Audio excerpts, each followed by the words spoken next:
এই যুগের এক বাদশাহ, তার অভ্যাস ছিল কবিতা শোনা। নতুন নতুন কবিতা শুনে পুলকিত হতেন। এখন নতুন কবিতার কত শোনানো যায়, এখন কবিতা আর মানুষ নতুন করে আর বানাচ্ছে না।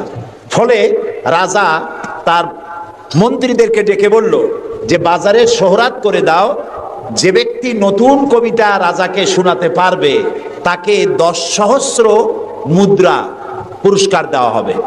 মন্ত্রীরা বলল এটা তো সর্বনাশ হবে, এই নতুন কবিতা লোকেরা বানায় আনবে আর আপনি 10 সহস্র করে মুদ্রা দিয়ে দিয়ে রাজভান্ডার তো শেষ হয়ে যাবে। রাজা বলল না, আমার বুদ্ধি আমার কাছে, তোমরা শুধু এইভাবে ঘোষণাটা দিয়ে দাও আর 3টা লোক দাও আমাকে, একবার শুনলে মুখস্থ হয় এরকম একজন দাও, 2বার শুনলে মুখস্থ এরকম আরেকজন দাও, 3বার শুনলে মুখস্থ এরকম আরেকজন দাও। স্মৃতিশক্তি সম্পন্ন এরকম 3 জন লোক পাওয়া মোটেই কষ্ট হলো না। বাজারে শোহরাত করে দেওয়া হলো। নতুন নতুন নতুন নতুন কবিতা তৈরি করে কবিরা আসতে লাগলো। দিচ্ছে, আপনারা থামেন না, আমি তো বলে দিয়েছি। ফ্যান সরাই দেন পিছনের দিকে, পিছনে লাগাই দেন আমার পিছনে। এখন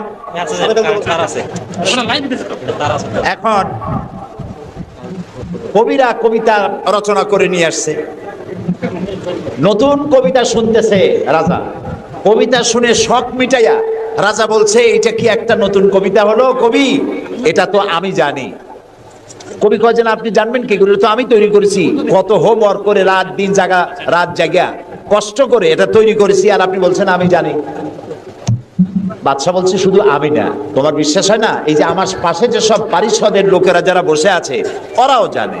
কবি চ্যালেঞ্জ করলো অসম্ভব, আমি সারা রাত জেগে জেগে কষ্ট করে রুদ্ধদ্বার কক্ষে বসে বসে কবিতা রচনা করেছি, কারো জানার কথা না। তোমার বিশ্বাস হয় না? ওই যে একবার শুনলে যার মুখস্থ হয় তার বললো তুমি শোনাও তো, সে দাঁড়ায় শোনাই দিল। 2বার শুনলে যার মুখস্থ হয় তার তো 2বার শোনা হয়ে গেছে, বললো তুমি শোনাও, সেও শোনাই দিল। 3বার শুনলে যার মুখস্থ হয় তার তো 3বার শোনা হয়েছে, বললো তুমি শোনাও তো, সেও শোনাই দিল। কবি বেচারা বেকুব হয়ে হেঁটে গেল। এরকম কবিদের কাছ থেকে নতুন নতুন কবিতা শুনে শখ মেটাতে মেটাতে এক চালাক কবি অবস্থাটা বুঝে ফেলেছে। সে বুঝে এক কবিতা তৈরি করে এনেছে, এনে বলছে জাহাপানা আমি এক কবিতা এনেছি। বললো না যে নতুন কবিতা এনেছে, কবিতা এনেছে। বাদশা বলল শোনাও। কবি কবিতা শোনালেন। তার কবিতার অর্থ ছিল এরকম যে হে রাজা, আপনার পিতা আর আমার পিতার সাথে ছিল গভীর বন্ধুত্ব। এই বন্ধুত্বের সূত্র ধরে আপনার পিতা আমার পিতার কাছ থেকে 10 সহস্র রৌপ্য মুদ্রা ধার করেছিলেন। চুক্তিপত্রে লেখা ছিল আপনার পিতা আর আমার পিতা মরে যাওয়ার পর আপনি আপনার পিতার উত্তরাধিকার সূত্রে আমার পিতার কাছে দেনা হিসাবে 10 সহস্র রৌপ্য মুদ্রা আমাকে পরিশোধ করবেন। বাদশা শুনিয়া চিন্তা করলো সর্বনাশ, আমি যদি বলি যেটা আমি জানি আর সাথের লোকেরাও জানে তাহলে তো সাক্ষী প্রমাণ হয়ে গেল, তাহলে তো 10 সহস্র মুদ্রা না রৌপ্য মুদ্রা দেওয়া লাগবে, কি সাংঘাতিক কথা। রাজা তখন বলল কবি এতদিনে নতুন একটা কবিতা তুমি আবার শোনালে, যা আমিও জানি না আবার লোকেরাও জানে না। আমি এই গল্পটি আপনাদেরকে শোনালাম এজন্য যে সেই যুগের লোকেরা যতটা পাগল, আহাম্মক, বেকুব আমরা মনে করি, এরকম বেকুব ছিল না, আহাম্মক ছিল না। তাদের শৌর্য ছিল, তারা স্বাধীন চেতা ছিল, বীরত্বগাথা ছিল তাদের। তারা কারোর অধীনতা স্বীকার করতো না, বুদ্ধি ছিল, প্রজ্ঞা ছিল, মেধা ছিল, সব ছিল। শুধু একটি জিনিসের অভাবে তারা চুরি করত, ডাকাতি করত, জেনা করত, ব্যভিচার করত, হত্যা করত, এগুলিকে কোনো অপরাধ মনে করত না। সেই জিনিসটির নাম ছিল ওহীর জ্ঞান। সেই জিনিসটির নাম ছিল কি? আল্লাহ রাব্বুল আলামিন সেই যুগে এই মানুষগুলির পরিবর্তনের জন্য, গোটা বিশ্বে শান্তি আনার জন্য, পৃথিবী যখন ধ্বংসের দ্বার প্রান্তে দাঁড়িয়েছে, রহমত ছাড়া পৃথিবীকে আর রক্ষা করা যাবে না, তখন আল্লাহ তাআলা রাসূলকে রহমত হিসাবে পাঠালেন। আল্লাহ তাআলা বলছেন ওয়ামা আরসালনাকা ইল্লা রাহমাতাল লিল আলামিন। নবী হে, আমি আপনাকে আমার গোটা বিশ্বের জন্য, গোটা সৃষ্টি জগতের জন্য আমি আপনাকে আমার করুণার মূর্ত প্রতীক করে পাঠালাম। সৃষ্টি জগতের জন্য আপনি আমার রহমত। সুবহানাল্লাহ। বর্তমান যে মাসটা চলছে, এই মাসটির নাম আরবি মাস মাহে রবিউল আউয়াল। এই মাসেই আল্লাহ তাআলা পাঠিয়েছিলেন বিশ্বনবী মুহাম্মদ রাসূলুল্লাহ সাল্লাল্লাহু আলাইহি ওয়াসাল্লামকে পৃথিবীর মানবতার কল্যাণের জন্য। তাকে এই পৃথিবীতে আল্লাহ তাআলা পাঠিয়েছিলেন। আল্লাহ তাআলা কোরআনে কারীমের মধ্যে বলছেন, সূরা আন-নাহল, আল্লাহ তাআলা বলছেন, وعلى الله قصد السبيل ومنها جائر ولو شاء لهداكم أجمعين وعلى الله قصد السبيل। আর সোজা রাস্তা বলে দেওয়ার দায়িত্ব আমি আল্লাহর। সুবহানাল্লাহ বলেন। সোজা রাস্তা বলে দেওয়ার দায়িত্ব কার? আল্লাহ তাআলা বলছেন সোজা রাস্তা বলে দেওয়ার দায়িত্ব আমার, যেখানে রয়েছে অসংখ্য বাঁকা পথ। ওয়ালাউ শাআ লাহাদাকুম আজমাইন। আর আমি যদি ইচ্ছে করতাম তাহলে গোটা বিশ্বের সমগ্র মানব মণ্ডলীকে আমি হেদায়েত করে দিতাম। এখানে প্রশ্ন ওঠে, তাহলে তিনি হেদায়েত করলেন না কেন? এই যে পৃথিবীতে নানামুখী মানুষ, কেউ আল্লাহ মানে, কেউ মানে না, কেউ নামাজ পড়ে, কেউ পড়ে না, কেউ মদ খায়, জেনা করে, এই যে নানামুখী নানা চরিত্রের মানুষ, আল্লাহ বলছেন আমি হেদায়েত ইচ্ছে করলে সবাইকে করে দিতে পারতাম, তাহলে তিনি করলেন না কেন? এর কারণ হচ্ছে আল্লাহ তাআলা মানুষকে করেছেন সব থেকে শ্রেষ্ঠ সৃষ্টি। সৃষ্টির সেরা কারা? জোরে বলেন। আচ্ছা, সৃষ্টির সেরাই মানুষ হলো কি করে? মানুষ কি পাখির মতো উড়তে পারে? মানুষ কি চিতাবাঘের মতো দৌড়াতে পারে? মানুষ কি মাছের মতো সাঁতরাতে পারে? মানুষ কি বাঘের মতো ক্ষিপ্রতা, সিংহের মতো হিংস্রতা, সাপের মতো ক্রুদ্ধতা এগুলি মানুষের মধ্যে কি আছে? নাই। তাহলে মানুষ সৃষ্টির সেরা হলো কিভাবে? বলতে পারেন? সৃষ্টির সেরা হয়েছে তার জ্ঞানের কারণে। আল্লাহ তাআলা চাঁদ সূর্যকে যেভাবে বাধ্য করেছেন তার হুকুম মানার জন্য, আমাদেরকে আল্লাহ তাআলা এভাবে হুকুম মানতে বাধ্য করেন নাই। কোরআন শরীফে আল্লাহ তাআলা বলেছেন, ওয়ালাকাদ কাররামনা বানি আদম। আল্লাহ তাআলা বলেন, আদম সন্তানকে আমি সম্মানিত করেছি। চাঁদ, সূর্য, গ্রহ, নক্ষত্র, সৌররাজি, নবমণ্ডল, ভূমণ্ডল সব কিছু আল্লাহর আইন মানতে বাধ্য না বাধ্য নয়? আল্লাহ তাআলা কোরআনে কারীমে বলেছেন, আফা গায়রা দীনিল্লাহি ইয়াবগুন ওয়া লাহু আসলামা মান ফিস সামাওয়াতি ওয়াল আরদি তাওআন ওয়া কারহা। আফা গায়রা দীনিল্লাহি ইয়াবগুন, তোরা কি আল্লাহর দেওয়া জীবন ব্যবস্থাকে ছেড়ে দিয়ে অন্যের তৈরি করা মতবাদ গ্রহণ করতে চাও? ওয়ালাহু আসলামা মান ফিস সামাওয়াতি ওয়াল, অথচ আকাশে যা আছে, জমিনে যা আছে সব কিছু তার আনুগত্যের মস্তককে আমার সামনে নত করে দিয়েছে। সুবহানাল্লাহ।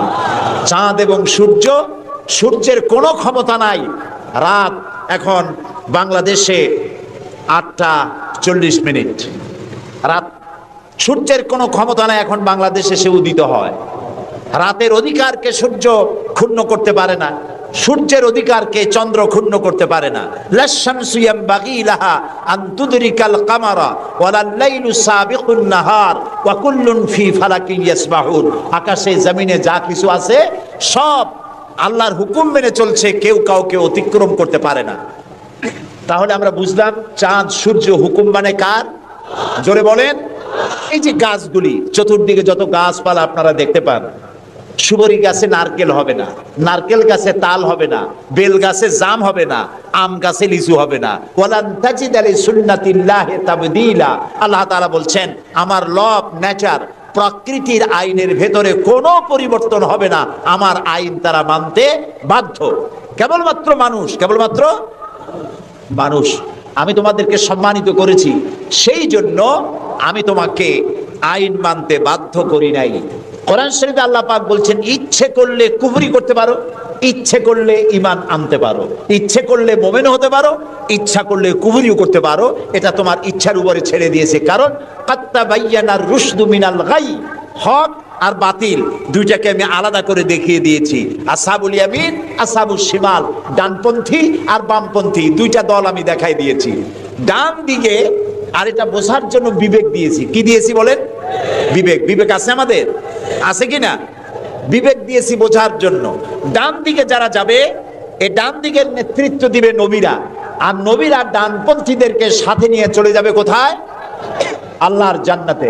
আর যারা বামপন্থী তাদের নেতৃত্ব দেবে শয়তান। কে দেবে নেতৃত্ব? আমি বুঝি না মুসলমানেরা কেমনে বামপন্থী হয়।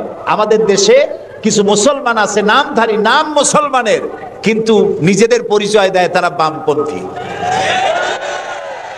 আছেন এরকম? এই সমস্ত বামপন্থীদের নেতৃত্ব দিবে শয়তান, আর এদেরকে নিয়ে শয়তান তাদেরকে নিয়ে যাবে কোথায়?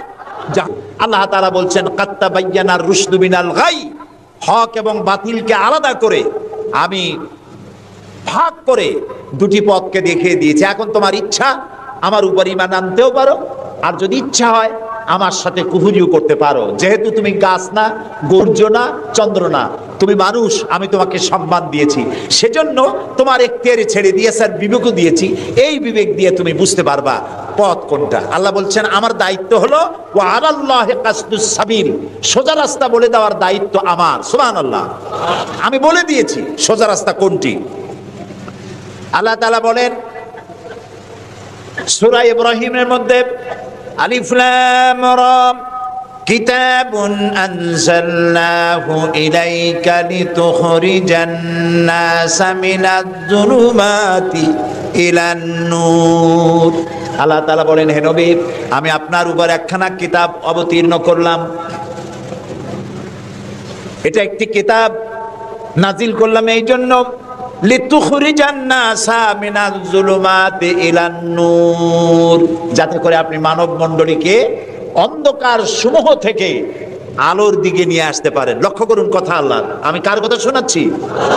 অন্ধকার সমূহ থেকে আলোর দিকে নিয়ে আসতে পারেন। ওলামারা যারা আলেম তারা বুঝবেন, কোরআন শরীফে আল্লাহ তাআলা অন্ধকারের কথা যত জায়গায় বলেছেন বহু বচনে বলেছেন, এক বচনে বলেন নাই। আর আলোর কথা যখন বলেছেন তখন এক বচনে বলেছেন, বহু বচনে বলেন নাই। নূরের বহু বচন হলো আনোয়ার, এই শব্দটি কোরআন শরীফের মধ্যে নাই। আল্লাহ এখানে কি বলছেন? আমি আপনার উপরে কিতাব অবতীর্ণ করলাম এই জন্য যাতে করে আপনি মানব মণ্ডলীকে অন্ধকার সমূহ থেকে আলোর দিকে আনতে পারেন। অন্ধকার সমূহ কি? অন্ধকার সমূহ হচ্ছে মানব রচিত যত মতবাদ, এ সবগুলো কি বলেন সবাই? অন্ধকার। আর ইসলাম হলো আলো। অন্ধকারের অনেক রূপ হয়, আলোর রূপ হয় মাত্র, বলেন কয়টা হয়? দেখুন, অঙ্ক যেদিন পরীক্ষা হয়, ম্যাট্রিক হোক আর দাখিল পরীক্ষা হোক, অঙ্কের যে পরীক্ষাটা যেদিন হয় সেদিন অঙ্ক পরীক্ষা দিতে গিয়ে যাদের অঙ্ক ভুল হয় তাদের ফলাফল একরকম হয় না বহু রকম হয়? ভুল যা হয় কয় রকম হয়, আর অঙ্ক যাদের রাইট হয় তাদের কয় রকম হয়? একরকম। তাহলে এর দ্বারা কি বোঝা যায়? সত্যের রূপ একটা আর ভুলের রূপ অনেকগুলো। এই জন্য আলোর রূপ একটা, অন্ধকারের রূপ অনেক। যেমন বিদ্যুতের আলো, কেরোসিনের আলো, হেসাকের আলো, চাঁদের আলো, সূর্যের আলো, যত রকমের আলো আছে সব আলোর রূপ একটাই, কিন্তু অন্ধকারের রূপ বিভিন্নতর। শবে কাজেবের এক রকমের অন্ধকার, অমাবস্যার আর এক রকমের অন্ধকার, রাতের আধারের আর এক রকম অন্ধকার, মেঘাচ্ছন্ন হওয়ার আর এক রকম অন্ধকার, কুয়াশাচ্ছন্ন হওয়ার আর এক রকম অন্ধকার, দরজা জানালা ভেন্টিলেটর সব বন্ধ করে দেওয়ার আর এক রকমের অন্ধকার। অন্ধকারের রূপ অনেক আর আলোর রূপ একটা। আল্লাহ বলছেন কোরআন এই জন্য নাজিল করেছি লিতুখরিজান নাসা মিনাজ যুলুমাতি ইলান নূর, মানুষের তৈরি করা যত মতবাদ সব অন্ধকার, আর ইসলাম হচ্ছে আলো। আল ইসলাম নূর, ইসলাম হচ্ছে আলো। আলোর রূপ একটা। আলোর রূপ কয়টা? আল্লাহ তাআলা বলছেন ওয়া আলাল্লাহি কাসদুস সাবিল, আমি সোজা রাস্তা বলে দেব যেখানে আছে অসংখ্য বাঁকা পথ। সেই সোজা রাস্তার নাম কি বলতে পারবেন? মাশাআল্লাহ, আপনারা সবাই বলতে পেরেছেন। সেই ইসলাম, সেই পথের নাম ইসলাম। এই ইসলামের পথ প্রদর্শক ছিলেন আল্লাহর নবীরা। দুনিয়ায় যত নবী আল্লাহ পাঠিয়েছেন সমস্ত নবীরা হচ্ছেন ইসলামের পথ প্রদর্শক। কিন্তু বইপত্রে অনেক সময় একটা কথা ভুল লেখে, তারা লেখে মুহাম্মদ সাল্লাল্লাহু আলাইহি ওয়াসাল্লাম ইসলাম ধর্মের প্রবর্তক। এটি একটি ভুল কথা। প্রবর্তক অর্থাৎ যিনি শুরু করেন, যে জিনিসটা চালু করেন তিনি ওইটার প্রবর্তক হন। ইসলামের প্রবর্তক হচ্ছেন আল্লাহ তাআলা, আর সমস্ত নবীরা হচ্ছেন প্রচারক, আর সর্বশ্রেষ্ঠ প্রচারক হচ্ছেন মুহাম্মাদুর রাসূলুল্লাহ সাল্লাল্লাহু আলাইহি ওয়াসাল্লাম। আল্লাহ রাব্বুল আলামিন তাকে পৃথিবীতে পাঠালেন ইসলাম প্রচার, প্রসার, প্রতিষ্ঠা এই কাজের জন্য। আল্লাহ তাআলা তাকে পাঠালেন এবং তাকে সর্বাধিক মর্যাদা দিলেন। এত বড় মর্যাদা আল্লাহ তাআলা পৃথিবীতে আর কারো দেন নাই। সুবহানাল্লাহ। কোরআনে কারীমের মধ্যে আমরা দেখতে পাই আল্লাহ রাব্বুল আলামিন যখনই কোন নবীকে ডাকার দরকার বোধ করেছেন, তিনি নাম ধরে ধরে ডেকেছেন। তিনি বলেছেন ইয়া আদম, ইয়া জাকারিয়া, ইয়া ইব্রাহিম, ইয়া ঈসা, ইয়া মূসা। গোটা কোরআন শরীফ তন্ন তন্ন করে যদি তালাশ করা যায়, কোরআন শরীফের ভিতরে কোথাও ইয়া মুহাম্মদ এই শব্দটি, এই বাক্যটি কোথাও পাওয়া যাবে না। আল্লাহ তাআলা তার রাসূলকে মুহাম্মদ সাল্লাল্লাহু আলাইহি সাল্লামকে কোরআনে কারীমে কোথাও নাম ধরে ডাকেন নাই। কেন ডাকেন নাই? তাকে মর্যাদা দিয়েছেন। সুবহানাল্লাহ বলুন। আল্লাহ রাব্বুল আলামিন নিজে তো নাম ধরে ডাকেনি নাই, বরং কোরআনে কারীমে আল্লাহ রাব্বুল আলামিন বলেছেন, ও পৃথিবীর মানুষেরা, আমার নবীকে তোমরাও যেন পরস্পরকে যেভাবে নাম ধরে ডাকাডাকি করো, আমার নবীকে তোমরা সেভাবে নাম ধরে ডাকবে না। আল্লাহ নিষেধ করে দিয়েছেন। কোরআনে কারীমের মধ্যে আল্লাহ তাআলা তাকে নাম ধরে ডাকেন নাই এবং তার মর্যাদা সমস্ত নবীদের চাইতে বেশি দিয়েছেন। পৃথিবীতে যত নবী এলেন, সমস্ত নবীরা এসেছেন যার যার এলাকার উপরে ভিত্তি করে, ভাষার উপরে ভিত্তি করে, গোত্রের উপরে ভিত্তি করে। মুহাম্মদ সাল্লাল্লাহু আলাইহি সাল্লাম শুধু আরবি ভাষাভাষীদের নবী ছিলেন না, শুধুমাত্র মক্কার এবং মদিনার নবী ছিলেন না, তিনি বিশ্ব নবী। বলুন তো কি নবী? আল্লাহ রাব্বুল আলামিন কোরআনে কারীমের মধ্যে বলেছেন, কুল ইয়া আইয়ুহান নাসু ইন্নী রাসূলুল্লাহি ইলাইকুম জামিআ। আল্লাহ তাআলা বলেন, হে নবী আপনি বলুন, ও পৃথিবীর মানব মণ্ডলী, আমি আল্লাহর পক্ষ থেকে তোমাদের সকলের জন্য আমি রাসূল হয়ে এসেছি। কিয়ামত পর্যন্ত এই পৃথিবীতে যত মানুষ আসবে সমস্ত মানুষের জন্য। রাসূল বলেছেন শুধু মানুষের জিন নয়, আল্লাহর সমস্ত সৃষ্টি জগতের জন্য আল্লাহ তাআলা আমাকে রাসূল করে পাঠিয়েছেন। সুবহানাল্লাহ। নবী করিম সাল্লাল্লাহু আলাইহি সাল্লাম পৃথিবীতে এলেন এবং আল্লাহ তাআলা তাকে এই সম্মান দিয়ে, মর্যাদা দিয়ে পৃথিবীতে কেন পাঠালেন? সূরা ফাতহার মধ্যে আল্লাহ তাআলা বলছেন, هو الذي أرسل رسوله بالهدى ودين الحق ليظهره على الدين كله وكفى بالله شهيدا। আল্লাহ তাআলা বলেন যে তিনি আল্লাহ, যিনি তার রাসূলকে দ্বীনে হক আর সত্যের বিধান সহকারে পৃথিবীতে পাঠিয়েছেন। কেন? লিইউযহিরাহু আলা দ্বীনি কুল্লিহি, যাতে করে তিনি মানুষের তৈরি করা সকল মতবাদের উপরে ইসলামকে বিজয়ী করে দিতে পারেন। এই জন্য আল্লাহ তাআলা রাসূলকে এই পৃথিবীতে পাঠিয়েছেন। সুবহানাল্লাহ। রাসূলুল্লাহ পৃথিবীতে আসলেন এবং তিনি চরিত্র দিয়ে, যুদ্ধ করে নয়, ইসলাম প্রচার করেছেন কি দিয়ে বলেন? তরবারি দিয়ে নয়। ইসলাম মানে শান্তি, শান্তির ধর্ম। ইসলাম কিসের ধর্ম? শান্তির ধর্ম। মুসলমান কারা? যারা শান্তি প্রতিষ্ঠা করে তারাই। আর আল্লাহর এক নাম হচ্ছে সালাম। আল্লাহর এক নাম কি বলেন সবাই? সালাম। আল্লাহর নাম শান্তি, ইসলাম শান্তি, মুসলমানেরা চায় শান্তি। সেই শান্তি প্রতিষ্ঠার জন্য মুহাম্মদ সাল্লাল্লাহু আলাইহি সাল্লাম তরবারি দিয়ে ইসলাম আনেন নাই, তিনি ইসলাম এনেছেন তার অনুপম চরিত্র মাধুর্য দিয়ে, ব্যবহার দিয়ে, দিন প্রচার করে তার মাধ্যমে জনগণকে ইসলামের মধ্যে এনেছেন। কথা উঠতে পারে তাহলে যুদ্ধগুলো হলো কেন? বদর, ওহদ, হুনাইন, তাবুক, এগুলো ইয়ারমুক, কেন এই যুদ্ধগুলো হলো? এসব যুদ্ধ ছিল ডিফেন্সিভ। পৃথিবীর কোন ঐতিহাসিক কোন ব্যক্তি বলতে পারবে না যে মুহাম্মদ সাল্লাল্লাহু আলাইহি সাল্লাম সর্বপ্রথম আক্রমণকারী হয়েছেন কোন যুদ্ধে। বলতে পারবে কেউ? বলতে পারবে? তিনি তা করেননি। যখন আক্রান্ত হয়েছেন তখন তিনি প্রতিরক্ষামূলক যুদ্ধ করেছেন। আক্রমণাত্মক যুদ্ধ রাসূলুল্লাহ তার জীবনেও করেননি। সুবহানাল্লাহ। চরিত্র দিয়ে তিনি দুনিয়াকে বিজয় করেছেন। পৃথিবীতে যত নেতা আছে সমস্ত নেতাদের চরিত্র তো দুই রকম হয়। নেতাদের চরিত্র কয় রকম হয়? দুই রকম। একটা হয় পার্সোনাল ক্যারেক্টার, আর একটা হয় পাবলিক ক্যারেক্টার। একটা হয় জনগণকে দেখানোর, আর একটা হয় ব্যক্তিগত। রাসূলুল্লাহর চরিত্র এরকম দুই রকম ছিল না। একটু মাথা খাটায় চিন্তা করেন, পৃথিবীতে কোন নেতা আছেন যিনি জনগণের সামনে দাঁড়িয়ে বলতে পারবেন আমি ছাত্র জীবনে যা করেছি, যৌবনে যা করেছি, রাজনৈতিক নেতা হিসাবে গোপনে গোপনে যা করি, এ সব কথাগুলি মানুষের কাছে, আমার দলের কাছে, দেশবাসীর কাছে খুলে বলে দাও, এরকম বলতে পারবে কেউ? একজনও পারবে না। যদি বলে তাহলে সব সর্বনাশ। এই পৃথিবীতে একমাত্র নেতা জনাবে মুহাম্মদুর রাসূলুল্লাহ সাল্লাল্লাহু আলাইহি ওয়াসাল্লাম।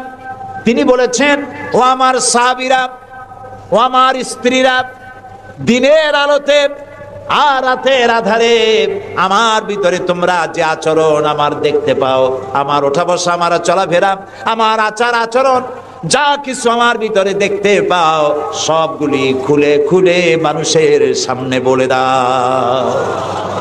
সুবহানাল্লাহ।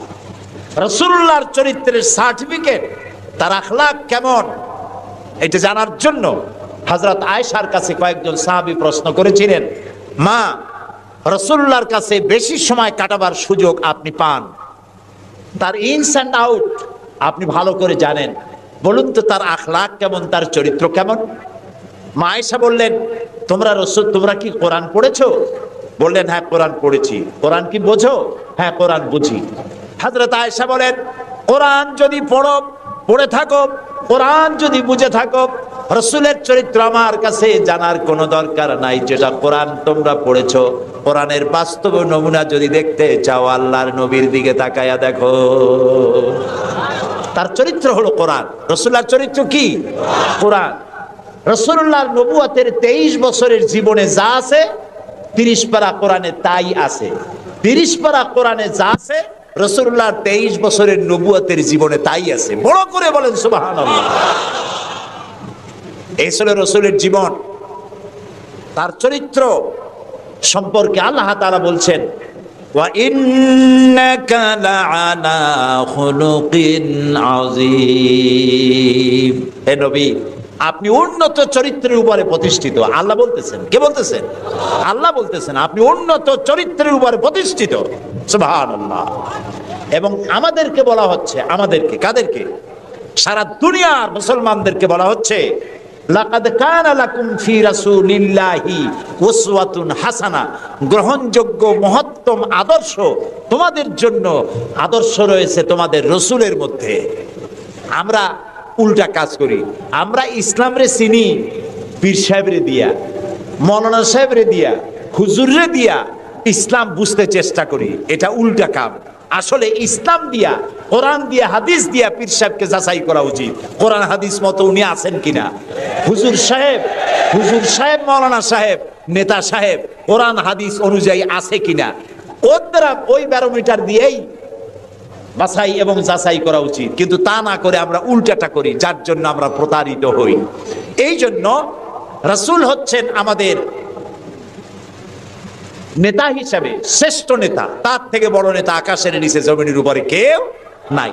তাকেই গ্রহণ করতে হবে। দেখুন, চরিত্রের উন্নত সার্টিফিকেট দিতে পারে একজন পুরুষের জন্য কে দিতে পারে? তার স্ত্রী।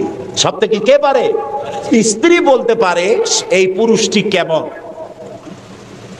আর একজন স্ত্রী তার স্বামীর জন্য সব করতে পারে, জীবনটাও বিলাই দিতে পারে, কিন্তু সহজে স্বামীর বিশ্বাস যেটা সেটার উপরে ঈমান আনা এটি সহজ কথা নয়। যত পীর সাহেবরা আছেন বাইরে মুরিদ বানাতে আসেন, জিজ্ঞেস করা উচিত, হুজুর আপনার বউ আপনার কাছে মুরিদ হয়েছে কিনা?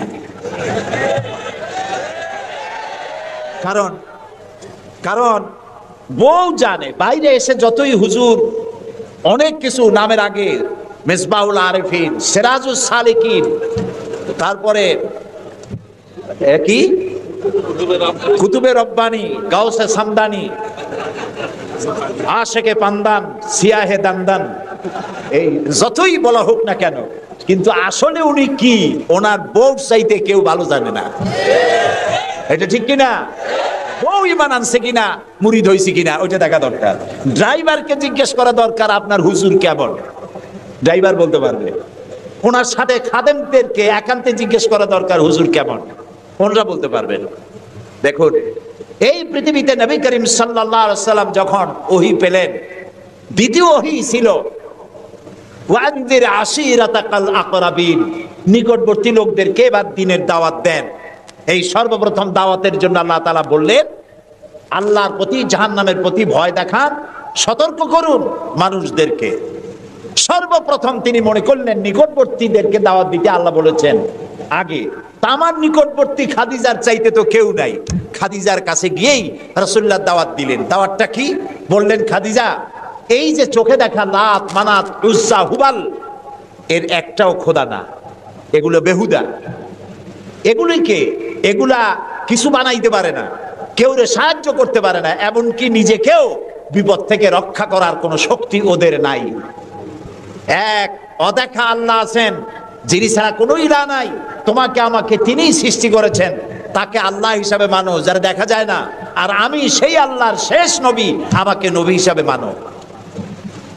কত বড় কঠিন কথা, কত বড় কঠিন কথা। প্রিয় ভাই সব, পর্দার আড়ালের মা বোনেরা, লক্ষ্য করুন, হযরতে খাদিজাতুল কুবরা রাদিয়াল্লাহু তাআলা আনহা 40 বছরের বয়সের সময় মুহাম্মদ সাল্লাল্লাহু আলাইহি সাল্লামকে বিয়ে করেছিলেন। তখন তার বয়স 25 বছর। আর আজ 40 বছর বয়সে নবীজি নবুয়ত পেয়েছেন। 15টি বছর সময় পেয়েছেন রাসূলকে কাছে থেকে দেখার। হযরতে খাদিজা যখনই দ্বীনের দাওয়াত পেলেন, অদেখা আল্লাহকে বিশ্বাস করতে হবে, মুহাম্মদ সাল্লাল্লাহু আলাইহি সাল্লামের নবুয়ত মানতে হবে, এই প্রশ্ন যখন সামনে এলো, হযরতে খাদিজা কোনো প্রশ্ন তোলেন নাই, এক মুহূর্ত দেরিও করেন নাই, সঙ্গে সঙ্গে পড়ে নিয়েছেন লা ইলাহা ইল্লাল্লাহু মুহাম্মাদুর রাসূলুল্লাহ। হযরত খাদিজা বললেন আবুল কাসেম। তিনি মুহাম্মদ সাল্লাল্লাহু আলাইহি সাল্লামকে আবুল কাসেম বলে ডাকতেন, হে কাসেমের পিতা, হে কাসেমের পিতা। আমি ঈমান আনলাম আল্লাহর উপরে যারে কোনোদিন দেখি নাই, আমি ঈমান আনলাম আপনার প্রতি, সেই আল্লাহর আপনি প্রেরিত রাসূল, নবী হিসেবে মেনে নিলাম। কারণ বিগত 15টি বছর আপনার সাথে থেকে আপনার মধ্যে যে আচরণ দেখেছি, এই আচরণ কোনো সাধারণ মানুষের হতে পারে না। আপনি অবশ্যই আল্লাহর নবী, আমার কোনো সন্দেহ নাই। রাসূলুল্লাহ যা করেছেন, চারিত্রিক বিপ্লব করেছেন, তার কৈশোর, তার যৌবন ওই জনগণের মধ্যেই হয়েছে। আল্লাহ তাআলা সিরিয়া থেকে নবী এনে মক্কায় চাপায় দেন নাই, মিশর থেকে নবী এনে মক্কার উপরে চাপায় দেন নাই। ওই সমাজেই তিল তিল করে তিনি বড় হয়েছেন মানুষের মাঝে। আর মানুষেরা এক পর্যায়ে মুহাম্মদ এই নামটা ভুলেই গেল, তাকে ডাকা শুরু করলো আল আমিন বলে। সুবহানাল্লাহ। এটা নবুয়ত পাওয়ার অনেক আগে তাকে ডাকতো আল আমিন। বিপদে পড়লে বলতো চলো আল আমিনের কাছে যাই, ঝগড়া হলে বলতো চলো আল আমিনের কাছে যাই, আমানত রাখতে হবে চলো আল আমিনের কাছে যাই। তার নামই লোকেরা ভুলে গেল। এক পর্যায়ে নাম প্রচারিত হলো আল আমিন, মানে কি? বিশ্বাসী। তিনি নিজেকে তিল তিল করে গড়েছেন, আল্লাহ তাআলা গড়ে তুলেছেন তাকে। হযরতে খাদিজা তার প্রতি ঈমান আনলেন। রাসূলুল্লাহ দাওয়াত দিলেন তার বন্ধু, যার সাথে তার বন্ধুত্ব ছিল 20 বছরের, হযরতে সাইয়েদুনা আবু বকর রাদিয়াল্লাহু তাআলা আনহু, 20 বছরের বন্ধু। হযরত আবু বকরের কাছে রাসূলুল্লাহ যখন দাওয়াত দিলেন যে আমি আল্লাহর রাসূল, আমার উপর ঈমান আনো, এক আল্লাহর উপর ঈমান আনো, হযরত আবু বকরও এক মুহূর্ত দেরি করেন নাই, বলেছেন আপনি অবশ্যই আল্লাহর নবী, আমার তো কোনো সন্দেহ নাই এর মধ্যে। সুবহানাল্লাহ। রাসূল পাক সাল্লাল্লাহু আলাইহি সাল্লাম এই মক্কি জিন্দেগিতে মানুষদেরকে তৈরি করলেন আল্লাহর ইচ্ছা মাফিক। তিনি দাওয়াত দিলেন একটি, তিনি বললেন ইয়া আইয়ুহান নাস কুলু লা ইলাহা ইল্লাল্লাহ তুফলিহু, হে মানব সকল পড়ো তোমরা লা ইলাহা ইল্লাল্লাহ। জোরে পড়েন লা ইলাহা ইল্লাল্লাহ, লা ইলাহা ইল্লাল্লাহ। একথা ঘোষণা করে দাও, কোনো ইলাহ নাই, কোনো আইনদাতা নাই, বিধানদাতা নাই, শাসনকর্তা নাই, কেউ নাই ইল্লাল্লাহ, আল্লাহ ছাড়া। এই দাওয়াত যখন তিনি দিলেন, যেই সমাজের লোকেরা তাকে আলামিন বলতো, সেই লোকেরা ফুলের মালা নিয়ে দৌড়ে আসতো নাকি? তারা পাথর নিয়ে ছুটে এলো, কারণ তারা বুঝতো লা ইলাহা ইল্লাল্লাহর মানে কি। লা ইলাহা ইল্লাল্লাহর মানে শুধু কোনো ইলাহ নাই আল্লাহ ছাড়া, মুহাম্মদ সাল্লাল্লাহু আলাইহি ওয়াসাল্লাম আল্লাহর প্রেরিত রাসূল, এই কথাটুকু যদি শুধু হইতো তাহলে মার খাওয়া লাগতো না। রাসূলুল্লাহ মার খান নাই, মুসা আলাইহিস সালাম মার খান নাই, ইব্রাহিম আলাইহিস সালাম খান নাই, এমন কোন নবী নাই। তিনজন নবী ছাড়া, কয়জন নবী ছাড়া? তিনজন নবী ছাড়া মার খান নাই, দেশান্তরিত হন নাই, গালিগালাজ শোনেন নাই, ঠাট্টা বিদ্রুপ শোনেন নাই, এমন কোন নবী নাই। কয়জন নবী বাদে? তিনজন। একজন কে? আদম আলাইহিস সালাম। সে সময় কোনো মানুষই নাই, কাজেই তারে বিরক্ত করবে কে? আর ছিলেন নূহ আলাইহিস সালাম। প্রথমে বাধা পাইলেন, পরে যখন বন্যা হয়ে গেল, সব যখন মরে গেল, তখন আর তারে বাধা দেওয়ার মতো কেউ ছিল না। আর একজন ছিলেন হযরত সুলাইমান আলাইহিস সালাম। হযরত সুলাইমানকে আল্লাহ সারা পৃথিবীর রাজত্ব তার হাতের মুঠায় দিয়ে দিয়েছিলেন, সেই জন্য তার বিরোধিতাকারী কেউ ছিল না। এই তিনজন বাদে ইয়া হাসরাতান আলাল ইবাদ, বান্দার উপর আফসোস, এমন একজন নবী রাসূল পাঠাই নাই যার সাথে সমকালীন যুগের লোকেরা ঠাট্টা করে নাই, বিদ্রুপ করে নাই, মারধর করে নাই। সবাই করেছে। কারণটা কি? কারণ কি? কারণ হলো লা ইলাহা ইল্লাল্লাহর মতো বিপ্লবাত্মক রিভলিউশন সৃষ্টিকারী কথা আকাশের নিচে জমিনের উপরে আর নাই। মানে কি? মানে হচ্ছে লা ইলাহা, কোন ইলাহা নাই, কোন আইনদাতা নাই, কোন বিধানদাতা নাই, কোন শাসনকর্তা নাই, কোন হায়াত আর মওতের মালিক কেউ নাই ইল্লাল্লাহ, আল্লাহ ছাড়া। এটি বিপ্লব সৃষ্টিকারী কথা। এই কথা যখন হযরত মুসা আলাইহিস সালাম বলেছিলেন ফেরাউনের সামনে, ফেরাউন তখন বলল, মা আলিমতু লাকুম মিন ইলাহিন গায়রি, আমি তো জানি না যে আমি ছাড়া আরো কোনো ইলাহ আছে, তুমি এক নতুন দাওয়াত নিয়ে আসছো। আনা রাব্বুকুমুল আলা, আমি তো বড় খোদা, আমি তো বড় ইলাহ। আমি এই গত 6 তারিখে মিশর সফর করেছিলাম, আমার জীবনের প্রথম এই মিশর সফর। উদ্দেশ্য ছিল মুসা আলাইহিস সালামের দেশ দেখা, ফেরাউনের দেশ দেখা। সেখানে ফেরাউনকেও অবশেষে দেখে এলাম। ফেরাউন মরে গেছে, কিন্তু তার দেহটাকে আল্লাহ তাআলা রেখে দিয়েছেন। আল্লাহ তাআলা তারে বলেছিলেন, যে জায়গায় যে দরিয়ায় তাকে ডুবানো হয়েছে, সেই বাহার, সেই সমুদ্র দেখে এসেছি। যেখানে আল্লাহ তাআলা মুসা আলাইহিস সালামের সঙ্গে কথা বলেছেন, সে জায়গাও যাওয়ার তৌফিক আল্লাহ তাআলা দিয়েছেন, সে জায়গাও দেখে আসছে। ফেরাউন, তাকে দেখার জন্য মিউজিয়ামের মধ্যে ঢুকলাম। 40 পাউন্ড মিশরীয় মুদ্রা, 40 পাউন্ড লাগলো। এরপরে ওর লাশ দেখার জন্য আরো 70 পাউন্ড লাগবে। পয়সা খরচ করে এই শয়তানটারে দেখতে গেলাম। কারণ আল্লাহ তাআলা বলেছেন, কুল সিরু ফিল আরদ ফানজুরু কাইফা কানা আকিবাতুল মুকাদ্দিবিন, ঘুরে বেড়াও, আমার পৃথিবী ভ্রমণ করো। আল্লাহ তাআলা বলছেন, আমার পৃথিবী ভ্রমণ করো আর দেখো মহাসত্যের অস্বীকারীদের আমি কি পরিণতি করেছি, দেখে আসো। সুবহানাল্লাহ। আমি গিয়ে দেখলাম মিস্টার ফেরাউন শুয়ে আছে, গ্লাসের বক্সের মধ্যে কাপড় দিয়ে জড়ানো, গর্দানটা এরকম চিকন, এতটা লম্বা গর্দান, মুখের মধ্যে দাঁত একটা আছে, হাতে এবং পা, হাত পা বের করা, তাতে কিছু নখটক আছে এবং মাথায় কিছু চুলও আছে। কয়েক হাজার বছর আগের লাশ। সে যখন ডুবতেছিল তখন বলতেছিল, আমান্তু না, হ্যাঁ, আমান্তু কামা আমানাত বিহি বানু ইসরাইল, আমি ঈমান আনলাম বনি ইসরাইলরা যার উপর ঈমান আনছে। আল্লাহর উপর ঈমান আনছে এটা কিন্তু বললো না। বনি ইসরাইলীরা যার উপরে ঈমান এনেছে তার উপরে ঈমান আনলাম। ওয়া আনা মিনাল মুসলিমিন, আল্লাহ আমি তো একজন মুসলমান, আমার আবারও সুবাও কেন? আল্লাহ তাআলা বললেন, আল আন, এখন, ওয়াকাদ আসাইতা কাবলু ওয়া কুনতা মিনাল মুফসিদিন, অথচ তুমি বিদ্রোহ ঘোষণা করেছো আর তুমি সবথেকে বড় সন্ত্রাসী। ও বলছে আনা মিনাল মুসলিমিন, ও বলছে আনা মিনাল মুসলিমিন, আমি তো মুসলমানদের একজন। আল্লাহ কয়, অকুন্তা মিনাল মুফসিদিন, তুই তো সন্ত্রাসী, বিপর্যয় সৃষ্টিকারী। আমি তোরে আজ শুধু মারবই না, কে বলতেছেন? আমি তোরে শুধু মারবই না, আলিয়াউমা নুনাজ্জিকা বিবাদানিক, আমি তোর দেহটাকে রক্ষা করব। পানিতে তুই পচবি না, মাটিতে পচবি না, পোকায় মাকড়ে তোরে খাবে না, আমি তোরে শুটকি বানায় রাখবো কিয়ামত পর্যন্ত। এই জন্য শুটকি বানায় রাখবো, পৃথিবীতে যত ফেরাউন তোর মতো পৃথিবীতে আসবে, তোরে দেখে যেন শিক্ষা গ্রহণ করতে পারে। আল্লাহ তাআলা ওরে শুটকি বানায় রাখছে। তারপরে দেখলাম বহায়রা কারুন অস্বীকার করেছিল মুসা আলাইহিস সালামকে। তার বিশাল সম্পদ, 55,000 একর জমির উপরে ছিল তার বাড়িঘর আর সম্পদ, আহরিত সম্পদ।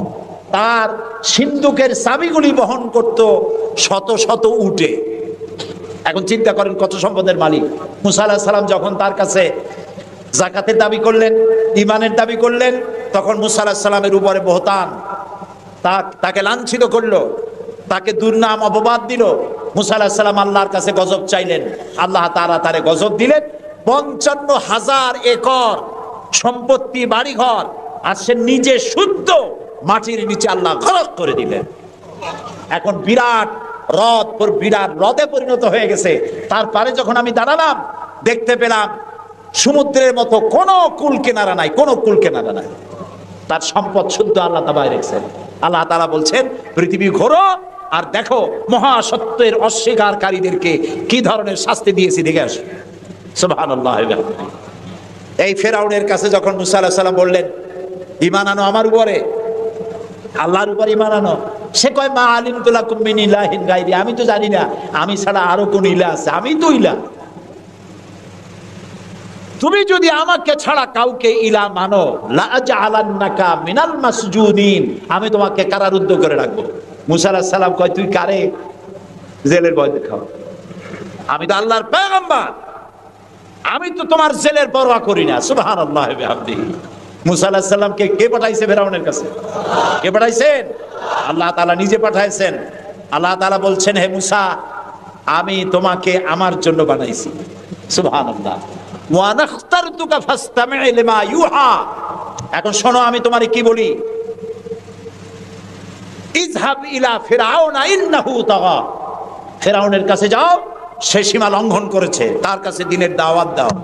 মুসা আলাইহিস সালাম বলেন, আল্লাহ আমি তো কথা বলতে কি একটু তোতলা ভাব, আমি তো কথা ভালো করে বলতে পারি না।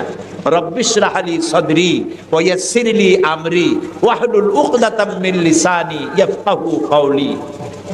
আল্লাহ তাআলা আমার সিনাটারে খুলে দাও, আমার বক্তব্যকে স্পষ্ট করে দাও, আমি যা বলি তা যেন মানুষ বোঝে সুযোগ করে দাও। হারুন আখিসদুদ বিহি আজরি ওয়া আশরিকহু ফি আমরি, আর আমার ভাই হারুনকে আমার সহযোগী করে দাও। সুবহানাল্লাহ বিহামদিহি। তিনি আল্লাহর দাওয়াত দিলেন। এই দাওয়াত দিতে গিয়ে হযরত মুসা আক্রান্ত হয়েছেন, ইব্রাহিম আলাইহিস সালাম আক্রান্ত হয়েছেন, নবী করিম সাল্লাল্লাহু আলাইহি সাল্লাম আক্রান্ত হয়েছেন। আবু জাহেল, আবু লাহাব, উতবা, শাইবা, মুগীরা সবাই মিলে বলেছে আবু তালেবের কাছে মুহাম্মদ সাল্লাল্লাহু আলাইহি সাল্লামকে বলুন যেন লা ইলাহা ইল্লাল্লাহর দাওয়াতটা না দেয়। এই দাওয়াতটা যদি না দেয়, যত বড় সুন্দরী মেয়ে উনি পছন্দ করবেন তার সাথে বিয়ে দিয়ে দেব, টাকা চাই, সোনা চাই, সব দেব, নেতৃত্ব চাই তাও দেব। আল্লাহর নবীর কাছে এই প্রস্তাব যখন এলো, নবীজি বললেন, আমার চাচা আপনি ওদেরকে শোনায় দেন, ওদের পক্ষে যেটা দেওয়া সম্ভব সেটা তো দেওয়া দূরের কথা, যেটা দেওয়া সম্ভব নয় তাও যদি ওরা আমাকে দিতে পারে, আকাশের সূর্যটা এনে যদি আমার ডান হাতে উঠায় দেয় আর আকাশের পূর্ণিমার চাঁদটা যদি আমার বাম হাতে উঠায় দেয়, এর বিনিময়ে আমি মুহাম্মদ রাসূলুল্লাহ সাল্লাল্লাহু আলাইহি ওয়াসাল্লাম এক মুহূর্তের জন্য তাওহীদের দাওয়াতকে বন্ধ করে দেব না। নবী করিম সাল্লাল্লাহু আলাইহি ওয়াসাল্লাম মক্কি জিন্দেগিতে মানুষের কাছে কালেমার দাওয়াত পৌঁছালেন। আর মূল লক্ষ্য হচ্ছে পৃথিবী কার? বলেন পৃথিবী কার? আইন চলবে কার? আল্লাহর। সেই আইন প্রতিষ্ঠা করার জন্য একা একা করা যাবে না, একটা জনগোষ্ঠী তৈরি করা দরকার, একটা দক্ষ জনশক্তি তৈরি করা দরকার, যারা দেশ পরিচালনায় যোগ্য এরকম লোক রাসূলুল্লাহ মক্কির জীবনে 13 বছরে দক্ষ একটা জনগোষ্ঠী তৈরি করে ফেললেন। সুবহানাল্লাহ কয়। দেখছেন দক্ষতারে কয় আবু বকর, ওমর, ওসমান, আলী, খাব্বাব, খুবাইব, আমের, তালহা, সুবাইর, আবু উবাইদা ইবনুল জাররাহ রিদওয়ানুল্লাহি তাআলা আলাইহিম আজমাইন, এই সব লোক তৈরি হয়ে গেল। সুবহানাল্লাহ। এই সব লোক তৈরি হয়ে যাওয়ার পর যে উদ্দেশ্যে রাসূলকে পাঠানো হয়েছিল সেই উদ্দেশ্য এখন কার্যকরী হচ্ছে। আমরা তো উল্টোপাল্টা কাম করি। 12ই রবিউল আউয়াল আসলেই পতাকা দিয়ে রাজধানী সাজাই। 12ই রবিউল আউয়াল আসলেই বিরাট একটা মিছিল, কোন একজন লোককে সামনে রাখা তারপর একটা মিছিল শুরু হয়ে গেল। তোমপে লাখো সালাম, কতগুলা পতাকা নিয়ে লাখো সালাম দিলাম, হাজার হাজার গাড়ি নিলাম, লোকজন নিলাম, এরপরে এক জায়গায় বসে নবী সালাম আলাইকা, ইয়া রাসূল সালাম আলাইকা, গরম গরম জিলাপি। রবিউল আউয়াল শেষ, রাসূলুল্লাহর মহব্বতও শেষ। বিশ্বাস করুন, এই সমস্ত জিনিস দিয়ে মূল টার্গেট থেকে মুসলমানদেরকে সরিয়ে দেওয়া হচ্ছে। আপনারা আমাকে জবাব দেন, যারা এই সব কাজ করে তারা বলে রাসূলুল্লাহর ভালোবাসায় করি। আপনি কি পারবেন রাসূলুল্লাহর লাখো সাহাবীদের মধ্যে একজন সাহাবীও রাসূলুল্লাহকে যে ভালোবাসা দিয়েছেন, পৃথিবীর সব মুসলমান একত্রিত হয়ে অতটা ভালোবাসা কেউ কি দিতে পারবে? পারবে? এবার বলেন, সাহাবীরা এরকম কোন মিছিল করেছেন রাসূলুল্লাহর জন্মদিনে? তার জন্মদিবস পালন করেছেন? করেন নাই। যেটা হাদিসে নাই আমরা তা করতে পারি না। যে মিলাদ এখন পড়া হয়, যে সিস্টেমে পড়ানো হয়, একত্রিত হয়ে নবী সালাম আলাইকা, রাসূল সালাম আলাইকা, সাহাবীরা এরকম করেন নাই, তাবিঈনরা করেন নাই, তাবিঈনরা করেন নাই। মিলাদের এই সিস্টেম চালু হয়েছে রাসূলের ইন্তেকালের অন্তত 600 বছর পর। ফাইনা তাযহাবুন, কোথায় চলছি আমরা? রাসূলের মূল অনুষ্ঠান ছেড়ে দিয়ে, মূল কাজ ছেড়ে দিয়ে ভিন্ন পথে প্রবাহিত হচ্ছি। আমাদেরকে বিভিন্ন শব্দের মার প্যাচে সিরাতুন নবী করব না মিলাদুন নবী করব, মিলাদ পড়বো তো দাঁড়ায় পড়বো না বসে পড়বো, এই সমস্ত চক্করের মধ্যে ফালাই দিয়া টার্গেটের যাওয়ার পথের থেকে আমাদেরকে বাধাগ্রস্ত করা হচ্ছে। প্রিয় ভাই সব, নবী করিম সাল্লাল্লাহু আলাইহি ওয়াসাল্লাম জনশক্তি তৈরি করে ফেললেন, একটা রাষ্ট্র চালাবার মতো লোক তৈরি হয়ে গেল। আপনি যদি এই যে আর্মি ট্রেনিং হয়, শীতকালীন মহড়া হয়, আর্মি ট্রেনিং হয় কেন? এত পয়সা দিয়ে আর্মি টিকায় রাখা হয় কি জন্য? কি জন্য? দেশ রক্ষার জন্য। আমরা তো সবাই দেশপ্রেমী, আমরা দেশ রক্ষা করতে তো আমরাই পারি। আর্মিদেরকে এত পয়সা খরচ করে করানো হচ্ছে কেন? এই জন্য করানো হচ্ছে, যখন যুদ্ধ বাঁধবে তখন আপনি অস্ত্র চালাইতে পারবেন না, অস্ত্র চালাবার মতো যোগ্যতা সম্পন্ন লোক গভর্নমেন্ট তৈরি করে, প্রতিরক্ষা বাহিনী তৈরি করে, যাতে করে কোন দেশ আমার স্বাধীন ভূমির উপরে আঘাত করতে না পারে। সেই জন্য এখন এটাকে পরিচালনার জন্য ট্রেনিং দেওয়া হয়। মুসলমানদেরকে আল্লাহ তাআলা কোরআনের মাধ্যমে, ইসলামের মাধ্যমে, হাদিসের মাধ্যমে তাদেরকে ট্রেনিং দেওয়া হয়। জমিন আল্লাহর, আইন চলবে আল্লাহ। আইনের ইমপ্লিমেন্টের জন্য, সে আইন প্রয়োগ করার জন্য দক্ষ যোগ্য জনশক্তি প্রয়োজন। রাসূলুল্লাহ নিজের সোহবত দিয়ে ধন্য করেছেন সাহাবায়ে কেরামদেরকে, তাদেরকে তৈরি করতে সক্ষম হয়েছেন। 13 বছর চলে যাওয়ার পর আল্লাহ পাক তাকে হিজরত করার অর্ডার করলেন। এবার রাসূলুল্লাহ মদিনায় চলে আসলেন। মদিনায় এসে ইসলামী রাষ্ট্রের ঘোষণা দিলেন। সুবহানাল্লাহ বলেন। এবার রাসূলুল্লাহ প্রেসিডেন্ট, এবার রাসূলুল্লাহ কি প্রেসিডেন্ট, রাষ্ট্রপতি। আর তার সংবিধান হলো কোরআন। সংবিধান কি? কোরআন। কোরআনের আইন চালু করে দিলেন। তিনি রাষ্ট্রপ্রধান হলেন। সমাজ থেকে চুরি, ডাকাতি, জিনা, ব্যভিচার, হত্যা, ধর্ষণ সব দূরীভূত হয়ে গেল। আজ মানুষ দরজা খুলে ঘুমাবার সুযোগ পেয়ে গেল। নবী করিম সাল্লাল্লাহু আলাইহি ওয়াসাল্লাম ঘোষণা করলেন, খায়রুল কুরুনি কারনি, সর্বশ্রেষ্ঠ যুগ হলো আমার যুগ। রাসূলের যুগ হলো শ্রেষ্ঠ যুগ।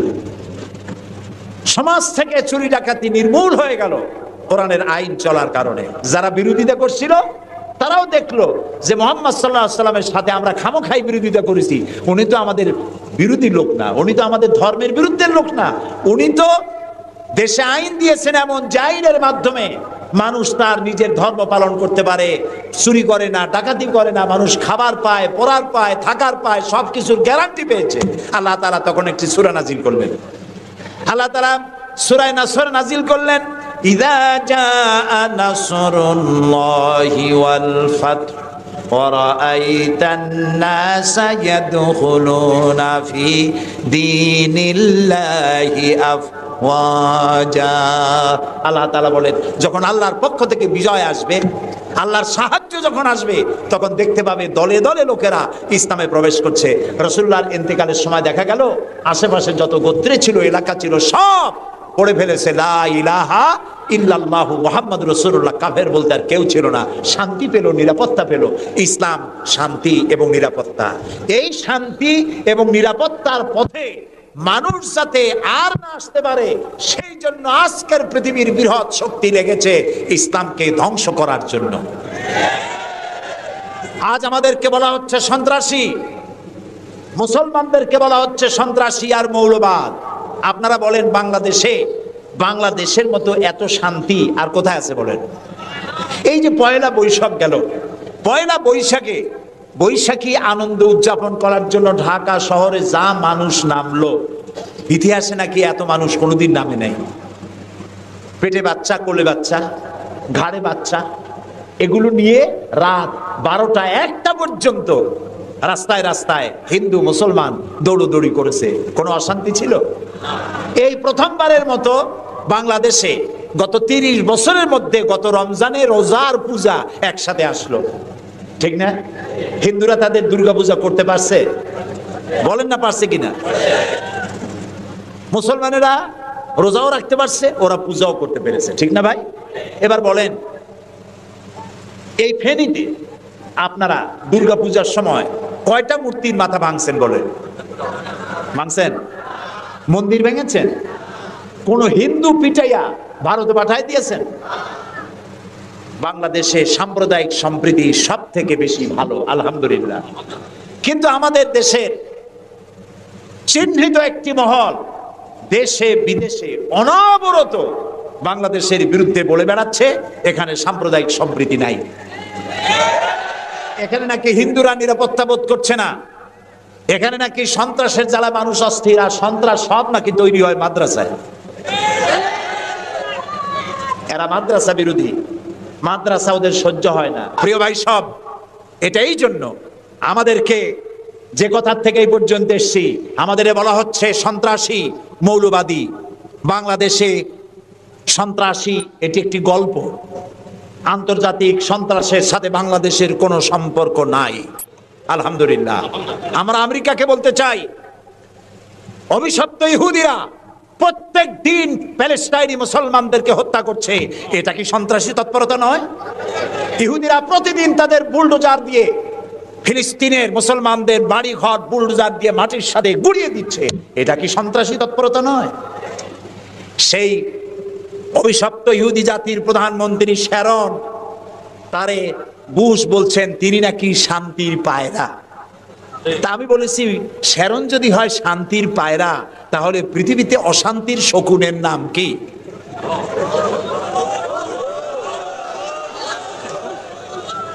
আপনাদের ফতোয়াই কার্যকরী হোক। আল্লাহ আছেন, আল্লাহ আছেন।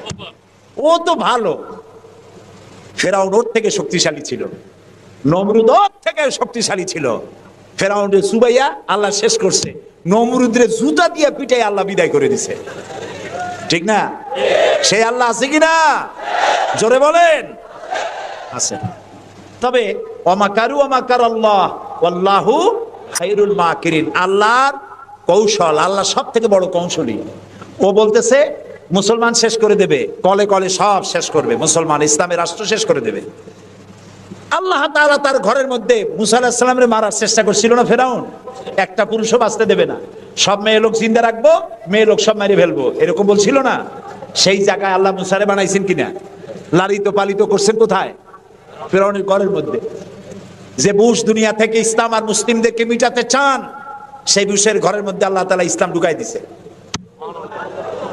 উনি লাগছেন ইসলামরে শিকল কাটার জন্য, মেয়ে লোকরে মসজিদের ইমামতি করার জন্য। কারা কি করতেছে আমরা বুঝি, আমরা ভাত খাই। আমার জাতি মদ খাইয়া চোখ লাল করে না, আল্লাহর মেহেরবানি। তোমার জাতি করে। আমেরিকায় মেন্টাল হসপিটালে রুগী সব থেকে বেশি, পাগল বেশি দুনিয়ার সব জায়গায়। দুনিয়ার সবচাইতে বেশি পাগল কোন দেশে? আমেরিকায়। কারণ ওদের ব্রোকেন ফ্যামিলি, যৌথ পরিবার না, স্বামী স্ত্রী বিশ্বাস করে না, স্ত্রী স্বামীর বিশ্বাস করে না, বাপ ছেলের স্নেহ করে না, ছেলে মায়ের ভক্তি করে না, অশান্তির জ্বালায় মাথার চুল চতুর্দিক দিয়ে কাটিয়া মাথার উপরে তালপট্টির দ্বীপ বানায় রাখে।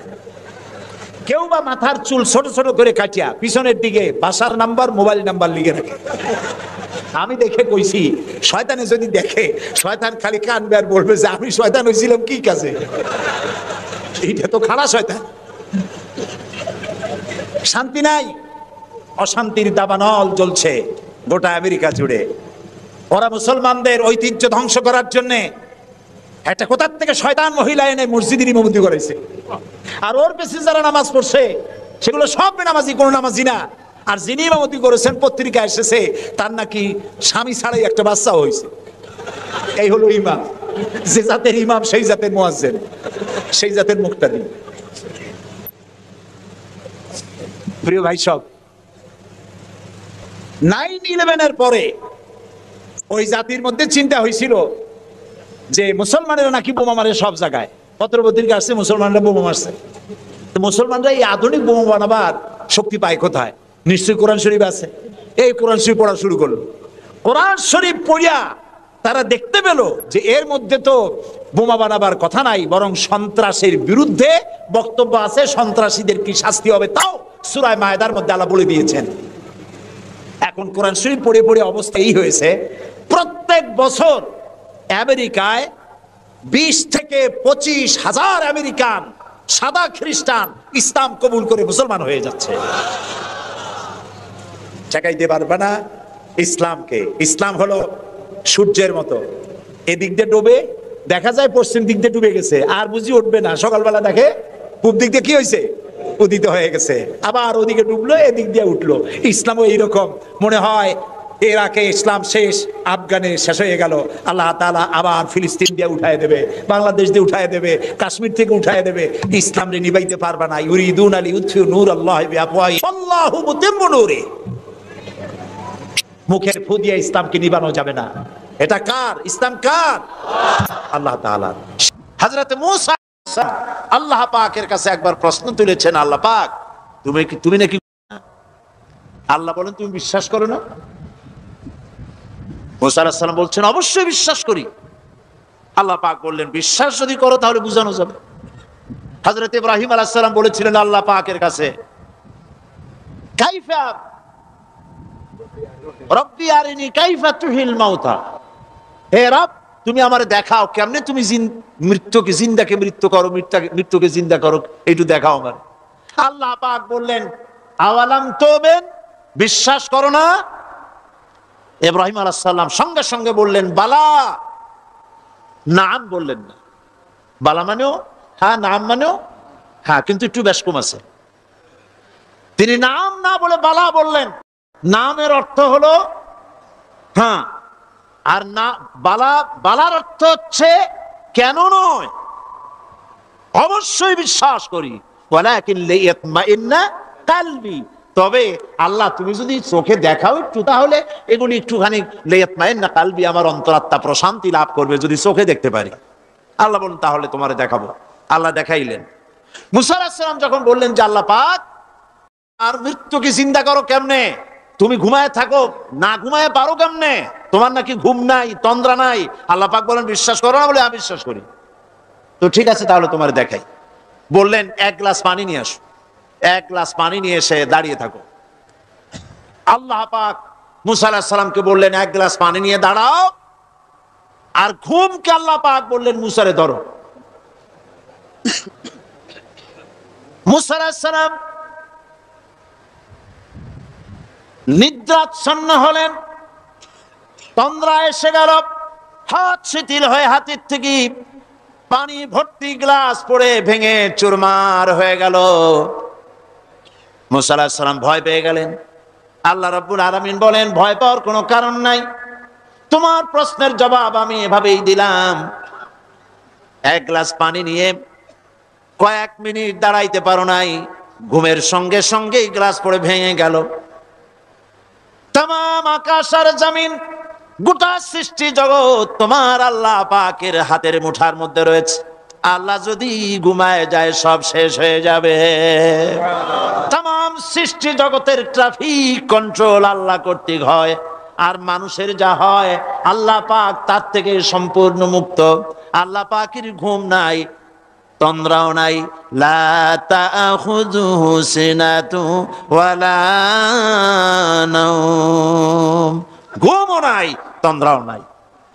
আল্লাহ পাক সমস্ত রকমের মানবীয় কোয়ালিটি থেকে, গুণ থেকে মুক্ত, মুবাররা, পবিত্র। আল্লাহ রাব্বুল আলামিন সার্বভৌমত্বের একচ্ছত্র মালিক হচ্ছেন আল্লাহ পাক। তিনি ছাড়া কোনো ইলাহ নাই। তিনি পরিষ্কার করে বলছেন, আল্লাহু লা ইলাহা ইল্লা হুয়াল হাইয়ুল কাইয়্যুম।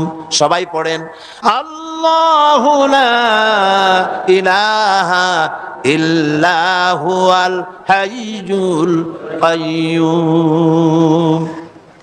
আল্লাহ হচ্ছেন সার্বভৌমত্বের মালিক, তিনি ছাড়া কোনো ইলাহ নাই। এমন একটি আয়াত তাফসীরের জন্য আল্লাহ এনে দিয়েছেন, যেই আয়াতটি বুঝলে পরে দুনিয়াও শান্তি, আখিরাতেও শান্তি। গদি সমস্যার সমাধান হবে, সব সমস্যার সমাধান হবে। আয়াতুল কুরসি এমন আয়াত, যা তেলাওয়াত করলে, বুঝলে, আমল করলে কিয়ামতের দিন আল্লাহ পাক তার সম্পর্কে সিদ্ধান্ত নেবেন, জান্নাত দিয়ে দিবেন। সুবহানাল্লাহ। আউযু বিল্লাহি মিনাশ শাইতানির রাজিম। বিসমিল্লাহির রাহমানির রাহিম। প্রত্যেক অক্ষরে অক্ষরে 10-10 করে নেকি এখন আমাদের নামায় আমলে লেখা হচ্ছে। সুবহানাল্লাহ।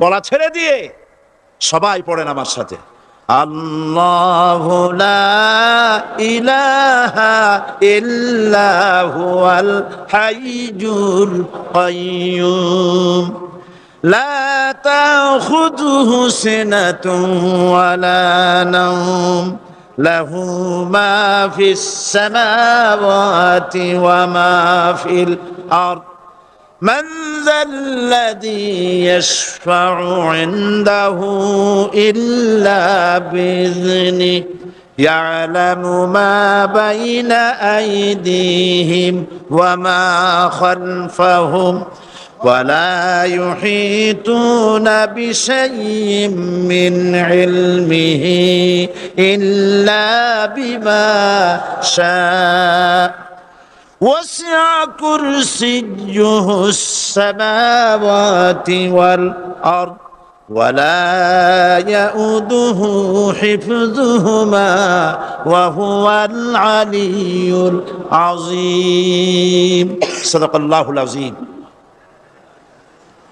আয়াতুল কুরসি হচ্ছে কোরআন শরীফের সর্বশ্রেষ্ঠ আয়াত। সুবহানাল্লাহ। রাসূল বলেছেন আয়াতুল কুরসি হচ্ছে কোরআনে কারীমের সর্বশ্রেষ্ঠ আয়াত। এবং আল্লাহ পাকের তাওহীদের ব্যাপারে, সার্বভৌমত্বের ব্যাপারে এত বিস্তারিত অল্পের মধ্যে আর অন্য কোন আয়াতের মধ্যে ভাবে আসে নাই। এই জন্য আয়াতুল কুরসির এত মর্যাদা। কালকে আরো একটি হাদিস শোনাচ্ছিলাম, বোধহয় নিশ্চয়ই আপনাদের মনে আছে, প্রত্যেক ফরজ নামাজের পরে আয়াতুল কুরসি যে একবার পড়বে, তেলাওয়াত করবে, কিয়ামতের দিন আল্লাহ পাক তার সম্পর্কে সিদ্ধান্ত নেবেন, তাকে জান্নাত দিয়ে দিবেন। সুবহানাল্লাহ কইতে ইচ্ছে করলো না? আলহামদুলিল্লাহ বলবেন না? তার অর্থ হলো, এই আয়াতুল কুরসি যদি মানুষ পড়ে আর বোঝে, আর ওই অনুযায়ী যদি আকীদা তৈরি হয়, জীবন তৈরি হয়, তার জীবন জান্নাতের জন্য তৈরি হয়ে যায়। গতকাল আল্লাহ পাকের সার্বভৌমত্বের কথা আমরা আলোচনা করেছিলাম। আলোচনা করব আল্লাহ পাকের পরিচয়। আল্লাহ পাক তিনি কে? আমরা বলি আল্লাহ। আমরা কি বলি? বলেন সবাই কি বলি? আমি অনেকবার আপনাদেরকে এই কথাটা বলেছি, বোধহয় নিশ্চয়ই মনে আছে। আল্লাহ, এই উচ্চারণটা আমাদের অনেকের হয় না, কেউ বলে না আল্লাহ। আল্লাহ পাকের উচ্চারণটা হচ্ছে, আল্লাহ পাকের নামকরণ হচ্ছে আল্লাহ। মুখটা একটু গোল হয়ে যাবে, বলেন আল্লাহ আল্লাহ আল্লাহ। পৃথিবীতে বিভিন্ন জাতি তার স্রষ্টাকে, তারা যাকে স্রষ্টা মনে করে বিভিন্ন নামে ডাকে। কেউ বলে ভগবান, কেউ বলে ঈশ্বর, কেউ বলে পরমেশ্বর, কেউ বলে বিধাতা, কেউ বলে গড। বিভিন্ন নামে লোকেরা এভাবে ডাকে। তো ভগবান বললে তার প্রতিশব্দে স্ত্রীলিঙ্গে কি আসে? বলেন ভগবতী। ঈশ্বর বললে স্ত্রীলিঙ্গে কি আসে? ঈশ্বরী। বিধাতা বললে তার স্ত্রীলিঙ্গে কি আসে? বিধাত্রী। গড, এটার স্ত্রীলিঙ্গে আসলে কি হবে? তো প্রত্যেকটি, তারা যে ভাষায় আল্লাহকে ডাকে, প্রত্যেকটি ভাষায় স্ত্রীলিঙ্গে একটি প্রতিশব্দ আসে। আল্লাহ এর স্ত্রীলিঙ্গে, এর প্রতিশব্দে আরেকটি শব্দ কি গোটা বিশ্ব খুঁজে পাওয়া যাবে? জোরে বলেন যাবে? যাবে না। এবং অন্যান্য নামগুলি সন্ধি বিচ্ছেদ করলে অর্থই হবে না। গড, এটাকে যদি উল্টায়া বলা হয় তাহলে কি হয়ে যাবে? এবার দেখুন, আল্লাহ এই নাম, আল্লাহর পরিচয় কি? যদি বলা হয় যে আল্লাহর পরিচয় কি, শুধু আল্লাহ দিয়ে আল্লাহকে চেনা যাবে, আল্লাহকে চেনা যাবে। আল্লাহ রাব্বুল আলামিন বলছেন, আল্লাহু লা ইলাহা ইল্লা হুয়াল হাইয়ুল কাইয়্যুম। আল্লাহ হচ্ছেন তিনি যিনি ছাড়া কোনো ইলাহ নাই, মাবুদ নাই, উপাস্য নাই। সুবহানাল্লাহ। এখন আল্লাহর যদি প্রথম একটা অক্ষর আলিফ ছেড়ে দেওয়া হয় তাহলে থাকবে কি? লিল্লাহ। এই লিল্লাহ দিয়েও কেউ যদি আল্লাহর পরিচয় পেতে চায় তাহলে পেয়ে যাবে।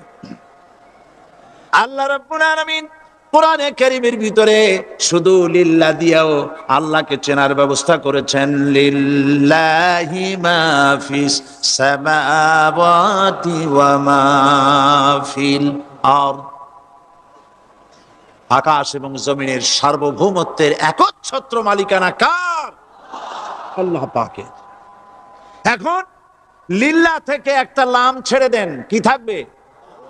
লাহু। এই লাহু দিয়েও আল্লাহর পরিচয় পাওয়া যাবে, যাবে না? কোরআন বলছে, লাহু মাকালিদুস সামাওয়াতি ওয়াল আরদি ইউবসিতুর রিজকা লিমান ইয়াশা। আকাশ এবং জমিনের রিজকের চাবিকাঠি আল্লাহ পাকের কাছে, যারে খুশি তিনি পর্যাপ্ত রিজেক তিনি দান করেন। সুবহানাল্লাহ। এবার লাহুর লাম ছেড়ে দেন, থাকবে কি? একটা অক্ষর। এই একটি অক্ষর দিয়ে আল্লাহ পাকের চেনা যাবে। ইন্নাহু হুয়াল গফুরুর রহিম। তিনি হচ্ছেন মহা ক্ষমাশীল, দয়াবান। আল্লাহর পরিচয় আল্লাহকে দিয়েই জানা যায়। আল্লাহর পরিচয় হচ্ছে তিনি এই আকাশ সৃষ্টি করেছেন, এই জমিন সৃষ্টি করেছেন, মানব গোষ্ঠীকে সৃষ্টি করেছেন। আকাশের স্রষ্টাকে, জমিনের স্রষ্টাকে, মানুষের স্রষ্টাকে? আল্লাহ পাক। দেখুন, আল্লাহ পাক আকাশের স্রষ্টা, জমিনের স্রষ্টা, মানুষের স্রষ্টা। এই কথাকে ভুলিয়ে দেওয়ার জন্যে এই কথাটিকে ভুলিয়ে দেওয়ার জন্য আল্লাহকে অস্বীকার করছে এক শ্রেণীর লোকেরা। তারা বলছে দেয়ার ইজ নো গড, স্রষ্টা বলতে কেউ নাই।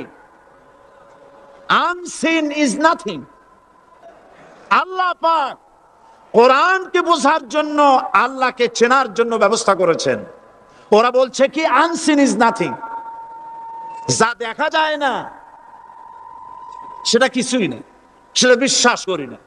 তো আল্লাহর যখন রং নাই, গন্ধ নাই, তাকে বিশ্বাস করি কেমনে? বলে নাউজুবিল্লাহি মিন যালিক। আরে ভাই, তোমরা তো এমন বহু জিনিস আছে যা না দেখে বিশ্বাস করো। আপনারা কি বাতাস দেখেছেন? বিশ্বাস করেন কিনা? বিশ্বাস করেন কিনা? আপনারা কি ইথার দেখেছেন? বিশ্বাস করেন কিনা? ফুলের গন্ধ দেখেছেন, কিন্তু বিশ্বাস করেন কিনা? মাধ্যাকর্ষণ শক্তি, ল অফ গ্রাভিটেশন আপনারা চোখে দেখেছেন? বিশ্বাস করেন কিনা? অনেক জিনিস এমন আছে যা আমরা চোখে দেখি না কিন্তু বিশ্বাস করি। হযরত ইমাম আবু হানিফা রাহমাতুল্লাহ আলাইহির সাথে এক নাস্তিকের বহস হবে। স্থান এবং তারিখ নির্ধারণ করা হলো।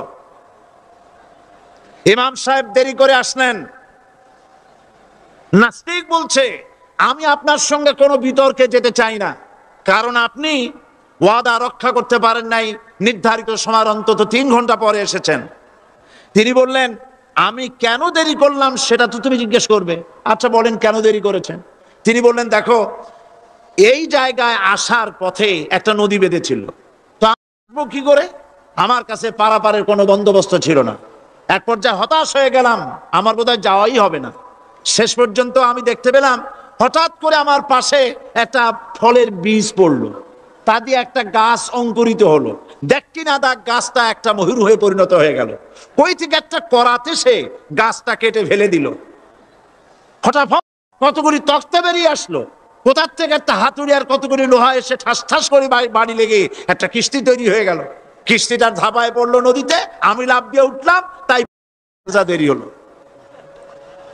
নাস্তিক বলছে, আপনার সাথে আমি জানছিলাম যে আপনি অত্যন্ত বুদ্ধিমান মানুষ, কিন্তু যে ঘটনা শুনাইলেন আপনার স্ক্রু একটাও টাইট আছে বলে মনে হয় না। আপনার সাথে আর কোনো বহস নয়। তিনি বললেন, কেন? কয় বহস না, আপনি বলছেন যে এইরকম একটা গাছ চারা হয়ে গেল, সাথে সাথে বিনা মিস্ত্রিতে গাছটা কাটলো, তারপর এটা দিয়ে তক্তা হলো, লোহা আসলো, হাতুড়ি হইলো, বিনা মিস্ত্রিতে কিস্তি তৈরি হয়ে গেল, নৌকা এটা পড়লো নদীতে, আর বিনা মাঝিতে আপনি পার হয়ে আসলেন। এটা কি আদৌ সম্ভব? ইমাম আবু হানিফা রাহমাতুল্লাহ আলাইহি বলছেন, তোমার সাথে আমি কোনো কিতাব দিয়ে ঝগড়া করব না, কোনো কিতাব দিয়ে আমি তোমার সাথে বহস করব না। এই একটি দৃষ্টান্ত তোমার জন্য যথেষ্ট। একটা মিস্ত্রি ছাড়া যদি একটা কিস্তি তৈরি না হতে পারে, একটা গাছ কেটে তক্তা যদি না হতে পারে, এই বিশাল আকাশ, এই বিশাল জমিন, আর তোমার মতো এরকম একটা সুন্দর মানুষ বিনা মিস্ত্রিতে, বিনা স্রষ্টায় তৈরি হলো কেমনে? এক কথায় নাস্তিক বলছে, আমার জীবনের ভুল ধরা পড়ল। নাস্তিক বলছে, জীবনের ভুল ধরা পড়েছে, আমি মুসলমান হয়ে গেলাম। লা ইলাহা ইল্লাল্লাহু মুহাম্মাদুর রাসূলুল্লাহ। জোরে পড়েন, লা ইলাহা লা ইলাহা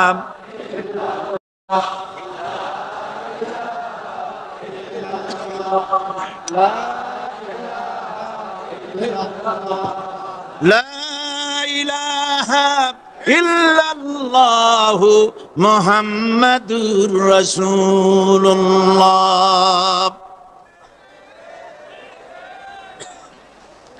আল্লাহ পাক বলছেন, আমি আদম, আমি দাউদ এবং সুলাইমানকে জ্ঞান দান করেছি, ইব্রাহিমকে জ্ঞান দান করেছি। কোরআন শরীফের বহু জায়গায় শুধু জ্ঞানের কথাই বলা হয়েছে। সুবহানাল্লাহ। সুতরাং বুদ্ধিজীবী, এই বুদ্ধিজীবীরা তারা আসল জ্ঞানটা নাই। আসল জ্ঞান কোনটা বলেন? কোনটা? ডক্টর শহীদুল্লাহ মরহুম, আমি অনেকবার বলেছি তার কথা, আপনাকে জান্নাতুল ফেরদাউস নসিব করুন, বলেন আমিন। ডক্টর শহীদুল্লাহ মারহুম বলতেন তার লোকদেরকে যে তোমরা বিদেশ থেকে অনেক ডিগ্রি নামের আগে আনতে পারো, তোমরা পণ্ডিত, একথা আমি স্বীকার করি, কিন্তু কোরআন শরীফের জ্ঞান যদি না থাকে তাহলে পণ্ডিতের আগে আর একটা শব্দ বসবে, মূর্খ পণ্ডিত। কোরআনের জ্ঞান পাণ্ডিত্যকে পরিপূর্ণ করে দেয়, কারণ ওমা উতিতুম মিনাল ইলমি ইল্লা কালিলা, সুবহানাল্লাহ। আল্লাহ পাক বলছেন তোমাদেরকে সামান্যতম জ্ঞান দান করেছি। কতটুকুন জ্ঞান? কতটুকুন? সামান্যতম জ্ঞান দান করেছি। সুতরাং আল্লাহ পাক কোরআনের মধ্যে তার নিজের পরিচয় ছোট্ট একটি সূরার মধ্যে ব্যাপক আকারে বলে দিয়েছেন। কি? কুল হুয়াল্লাহু আহাদ। সবাই পড়েন আমার সাথে, কুল হুয়াল্লাহু আহাদ আল্লাহুস সামাদ লাম ইয়ালিদ ওয়া লাম ইউলাদ ওয়া লাম ইয়াকুল লাহু কুফুয়ান আহাদ। আল্লাহ পাক বলেন আল্লাহ এক এবং একক, তিনি কারো মুখাপেক্ষী নন, তিনি কাউকে জন্ম দেন নাই, তাকেও কেউ জন্ম দেয়নি, আকাশ আর জমিনে আল্লাহর সমকক্ষ কেউ নাই। সুবহানাল্লাহ। তাকে কেউ জন্ম দেয়নি, তিনিও কাউকে জন্ম দেননি। তিনি এক, তিনি ছিলেন, তিনি আছেন, তিনি থাকবেন, তার শুরুও নাই, তার শেষও নাই। সুবহানাল্লাহ। এই আল্লাহ রাব্বুল আলামিন তার পরিচয় আয়াতুল কুরসি সার্বভৌমত্বের পরিচয় দিয়েছে, আল্লাহর পরিচয় দিয়েছে। আল্লাহ তিনি খালিক। মানব সৃষ্টির এবং পৃথিবীর সৃষ্টির ইতিহাস ঘাটলে মানুষের যদি কিসমত ভালো থাকে তাহলে আল্লাহর সান্নিধ্য, আল্লাহর অস্তিত্ব সম্পর্কে জ্ঞান তাকে আল্লাহ পাক দান করে দেন। সুবহানাল্লাহ। পৃথিবীর সৃষ্টির ব্যাপারে বুদ্ধিজীবীরা কি বলছেন দেখুন। পৃথিবীর সৃষ্টির ব্যাপারে বিজ্ঞানীরা বলছেন যে এই পৃথিবী এরকম ছিল না, তো কি রকম ছিল? এইটা সূর্যের পাশ থেকে একটা উজ্জ্বল শক্তিশালী জ্যোতিষ্ক দারুণ ফোর্স নিয়ে যাচ্ছিল। সেই ফোর্স সহ্য করতে না পেরে সূর্যের একটি দুর্বলতম অংশ সূর্য থেকে ছিটকে মহাশূন্যে পড়ে গেল, আর ঘুরতে ঘুরতে এই পৃথিবীর অস্তিত্ব লাভ করলো। বিজ্ঞানের এই কথা যদি বিশ্বাস করতে হয় তাহলে আমাকে বলতে হয় এখন তো মানুষেরা আর পৃথিবীতে ধরছে না, ঠিক কিনা? কথা বলছেন না কেন? মানুষ পৃথিবীতে এখন ধরতেছে, বিভিন্ন দেশ খালি বলতেছে মানুষ কমাও, সন্তান কমাও, বিভিন্ন পদ্ধতি গ্রহণ করো, আর মানুষ বাড়াইও না। আল্লাহ পাক বলছে আল্লাহু লা ইলাহা ইল্লা হুয়াল হাইয়ুল কাইয়্যুম। আল্লাহ হচ্ছেন তিনি যিনি ছাড়া কোনো ইলাহ নাই। লা ইলাহা ইল্লাহু, তিনি ছাড়া কোনো ইলাহ নাই, সার্বভৌমত্বের মালিক কেউ নাই। এই যে লা ইলাহা, কোনো ইলাহ নাই, আমরা কালেমার মধ্যে এই কথাটা বলি। আমাদের কালেমায় তাইয়্যিবা আমরা কি উচ্চারণ করি? লা ইলাহা ইল্লাল্লাহু মুহাম্মাদুর রাসূলুল্লাহ। জোরে পড়েন লা ইলাহা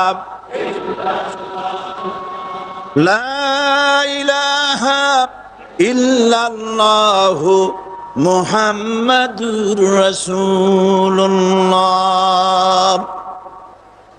লা ইলাহা, কোন ইলাহ নাই।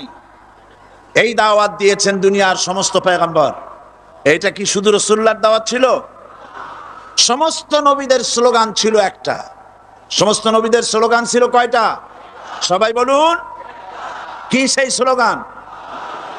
লা ইলাহা ইল্লাল্লাহ। কোরআন শরীফের ভিতরে ইলাহ শব্দ 147 বার এসেছে।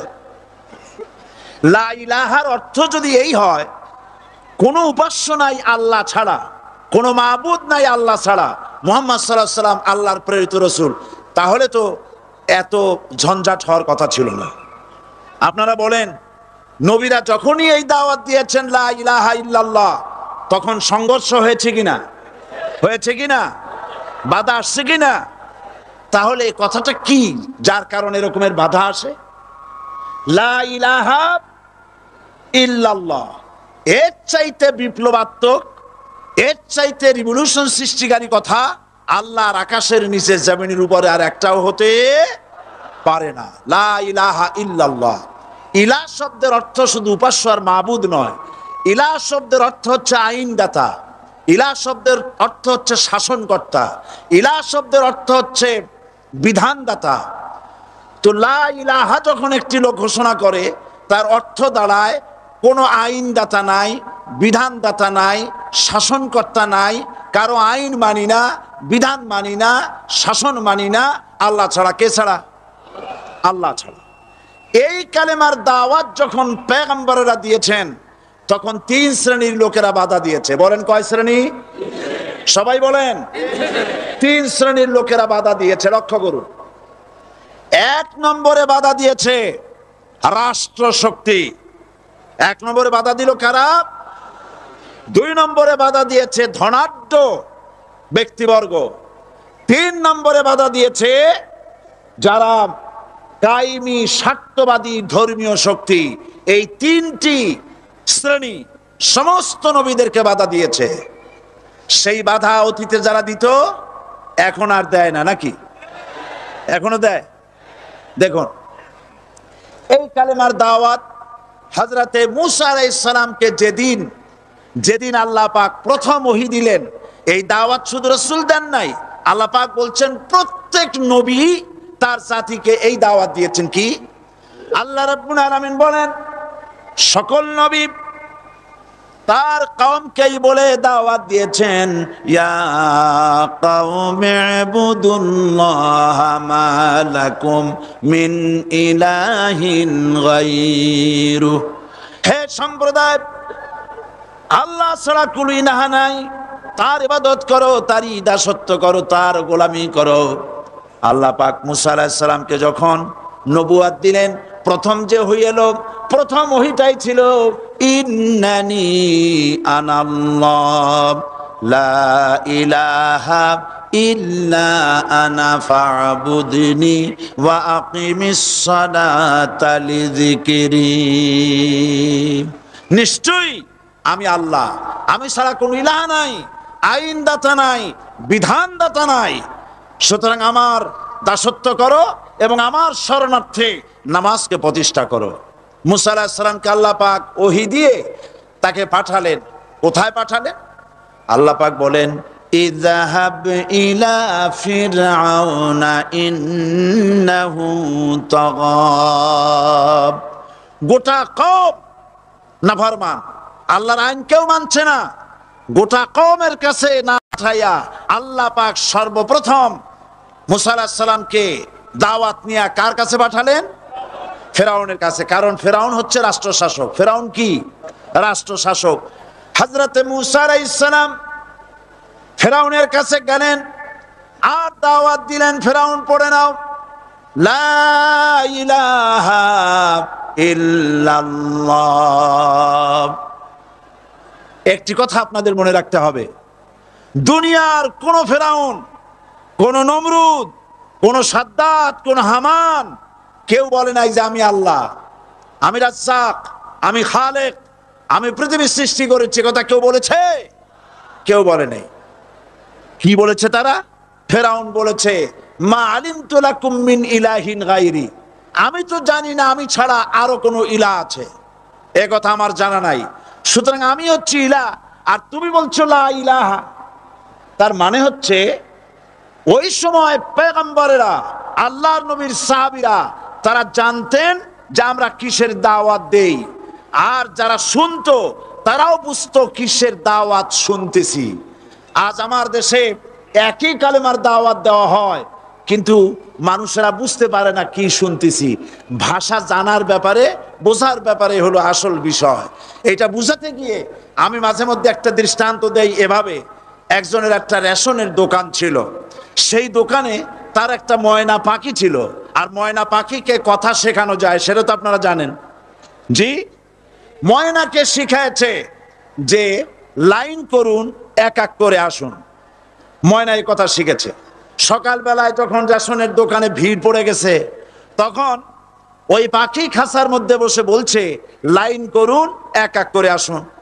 একদিন খাঁচার দরজা খোলা পেয়ে পাখি উড়ে গিয়ে গাছের ডালে বসেছে। আশেপাশে যত পাখি ছিল তারা চিন্তা করলো এই রকমের পাখি তো কখনো দেখি নাই। ময়না তো দেখতে কাকের মতো না, শালিকের মতো না, দেখতে একটা ভিন্ন রকম। ওরা এসে চতুর্দিক থেকে এই নবান্ত এই যে নতুন এসেছে ওরে ঠোকরানো শুরু করেছে চতুর্দিক থেকে। ঠোকরানি খেয়ে ময়না বলতেছে লাইন করুন, এক এক করে আসুন। এখন ময়না তো বোঝে না যে কি বলতেছি, আর যে পাখিরা ঠোকরাচ্ছে তারাও তো বোঝে না যে কি শুনতেছি। ময়না যদি বুঝতো যে আমি কি বলি, সবাই মিলে ঠোকরায়, তাই জান বাঁচে না। লাইন করে ঠোকরাইনি তো কলজে যাবে, সব ঠোঁটে ঠোঁটে চলে বুঝে নাই। আমাদের অবস্থা তাই হয়েছে। সুতরাং এই কালেমার দাওয়াত যখন হযরতে মুসা আলাইহিস সালাম দিলেন, ফেরাউন বলল আমি তো জানি না যে আমি ছাড়া আরো কোন ইলা আছে, আইনদাতা তো আমি, তুমি নতুন কোথা থেকে আইনদাতা নিয়ে আসছো? ফেরাউন বলছে দেখো, আমারে বাদ দিয়া যদি অন্য কাউকে ইলা বলে তুমি মানো, আর সেই শিক্ষা যদি যে জাতিকে দাও, তাহলে আমি তোমাকে ধরে লাআজআলান্নাকা মিনাল মাসজুনিন, আমি তোমাকে কারারুদ্ধ করব, আমি তোমাকে জেলখানায় ঢুকিয়ে দেব। রাষ্ট্রশক্তি প্রথম বাধা দিল কারা? বলেন সবাই। সেই বাধা কি ওখানে শেষ হয়েছে না এখনো আছে? আছে কিনা জোরে বলেন। আমি তোমাকে জেলখানায় ঢুকাবো। হযরত মুসা আলাইহিস সালাম বলেন ফেরাউন রে, জেলের ভয় আমি করি না, আমাকে জেলের ভয় দেখায়া লাভ নাই। আমি আল্লাহ পাকের পয়গম্বর হযরতে মুসা আলাইহিস সালাম। ফেরাউনের দলবল আছে, লোক লস্কর আছে, তার অস্ত্রের অভাব নাই। আল্লাহ রাব্বুল আলামিন মুসা আলাইহিস সালামের কাছে একটা অস্ত্র দিয়া দিলেন। দিছিলেন কিনা? আল্লাহ পাক হযরত মুসা কি বলেছেন, ওয়া মা তিলকা বিয়ামিনিকা ইয়া মুসা, মুসা রে তোমার হাতে ওটা কি? মুসা আলাইহিস সালাম বললেন এটা লাঠি। আল্লাহ পাক বললেন ফেলে দাও লাঠি। লাঠি ফালায় দিলেন, কি হয়ে গেল? হিয়া হাইয়াতুন তাসআ, লাঠি হয়ে গেল। এখন লাঠি পড়ে সাপ হয়ে গেল। সাপ দেখে নবী হোক, ওলি হোক, সাহাবী হোক আর আলেম হোক, সাপ দেখলে ভয় করে না মানুষের?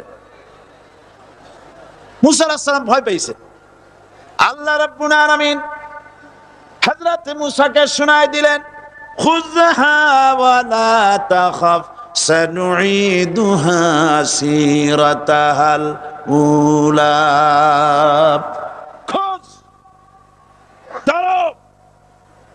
লা তাখাফ, ভয় পেও না। আল্লাহ বলছেন ধরো, ভয় পেও না। ধরার সঙ্গে সঙ্গে স্বাভাবিক অবস্থায় ফিরে আসবে, আবার লাঠি হয়ে যাবে। এখন আল্লাহ বলছেন ধরো। মুসা আলাইহিস সালাম কি ভয় পাওয়া উচিত হবে? আর উচিত হবে?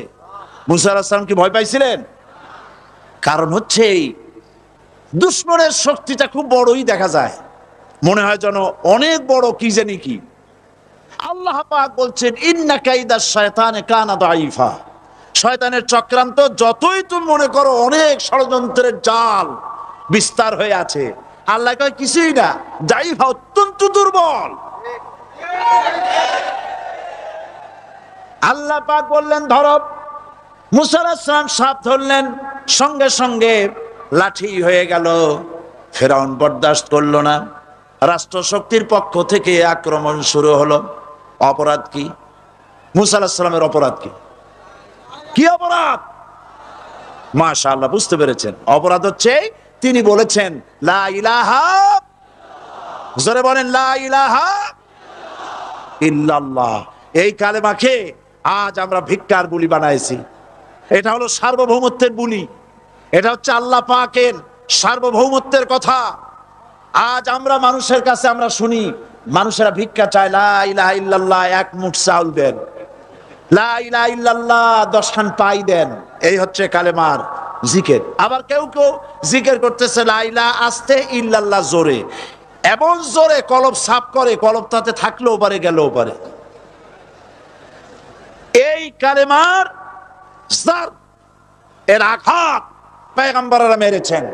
হযরতে মুসা আলাইহিস সালাম যখন বলেছেন লা ইলাহা ইল্লাল্লাহ, এই ধাক্কা ফেরাউন বরদাশত করতে পারে নাই। দরিয়ায় নীলের ভিতরে আল্লাহ পাক ডুবাই শেষ করে দিয়েছেন, দেন নাই? হযরতে মুসা আলাইহিস সালাম তার উম্মতেরা দরিয়ার পাশে বসে দ্বীনি কথাবার্তা বলতেছেন। এমন সময় ফেরাউন, তার শত্রু হচ্ছে মুসা আলাইহিস সালাম। শত্রু কেন? মুসা কি ফেরাউনের পাকা ধানে মই দিয়েছে নাকি? বলেন আপনারা। তার হালের গরু পিটায় মারছে নাকি? অপরাধ হলো তিনি আল্লাহর জমিনে আল্লাহর আইন প্রতিষ্ঠার কথা বলেছেন। এই শুধুমাত্র এই অপরাধে ফেরাউন তার দলবল নিয়ে 3 দিক থেকে আক্রমণ করেছে। মুসা আলাইহিস সালামের উম্মতেরা ভয় পেয়ে গেছেন। তারা বলছেন ইন্না লামুদরাকুন, আমরা পাকড়াও হয়ে গেছি। 3 দিকে সাড়াশি আক্রমণ, 3 দিকে শত্রু, একদিকে দরিয়া, পালাবার রাস্তা আছে? হযরত মুসা আলাইহিস সালাম ভয় পেয়ে গেলেন, সারেন্ডার করলেন না। হযরত মুসা আলাইহিস সালাম বললেন কাল্লা, কখনো নয়, ভয় পাওয়ার কোনো কারণ নাই। রব্বি সায়াহদিন, অবশ্যই আমার রব আমার জন্য রাস্তা করে দিবেন। ভয় পাইও না, আমার রব রাস্তা করে দিবেন। আল্লাহ রাব্বুল আলামিন হযরত মুসা আলাইহিস সালামকে অর্ডার করলেন, হাতের লাঠি দিয়া দরিয়ার উপরে আঘাত করো। হযরতে মুসা আলাইহিস সালাম দরিয়ার উপর আঘাত করলেন। রাস্তা ছিল দরকার একটার, এক বাড়িতে আল্লাহর হুকুমে লাঠি দিয়ে একটি আঘাত করার সঙ্গে সঙ্গে হযরত মুসার তার সঙ্গী সাথী দরিয়া পার হওয়ার জন্য দরিয়ার মধ্য দিয়ে আল্লাহ 12টা রাস্তা পয়দা করে দিলেন। সে আল্লাহ আছে না নাই? এত আসতে বলেন কেন? ভয় পাওয়ার কারণ আছে? রাষ্ট্র শক্তি বাধা দিয়েছে সমস্ত নবীদেরকে। কেন? নবীদের চরিত্র খারাপ? জোরে বলে, নবীদের চরিত্র খারাপ? নবীদের চাইতে মাসুম, বেগুনাহ, উন্নত চরিত্রের মানুষ আল্লাহর আকাশের নিচে জমিনের উপরে আর হয় নাই। তোমরা যে সব নেতাদের পিছনে দৌড়াও, অমুকের সৈনিক, নেতা নেতা করে মরো, এইসব নেতা যাদের পিছনে দৌড়াও, এই নেতাগুলি, আমি জিজ্ঞেস করি আপনাদেরকে, এই নেতাগুলি জীবনে একবারও জেনা করে নাই? এ ব্যাপারে অনুসারীরা আপনারা কি নিশ্চিত? মিথ্যা কথা জীবনেও কয় নাই, প্রতারণা করে নাই, ঠাট্টা করে নাই, বিদ্রুপ করে নাই, মদ খায় নাই, মানুষ হত্যা করে নাই। কিসের নেতা? নেতা হচ্ছেন সেই ব্যক্তি যিনি বলেছেন, ও আমার স্ত্রীরা, ও আমার সাহাবীরা, রাতের আধারে আমার মধ্যে যা আচরণ দেখতে পাও, দিনের আলোতে আমার মধ্যে যা দেখতে পাও, সবগুলি খুলে খুলে মানুষের কাছে বলে দাও। তার নাম বিশ্বনবী মুহাম্মদুর রাসূলুল্লাহ সাল্লাল্লাহু আলাইহি ওয়াসাল্লাম।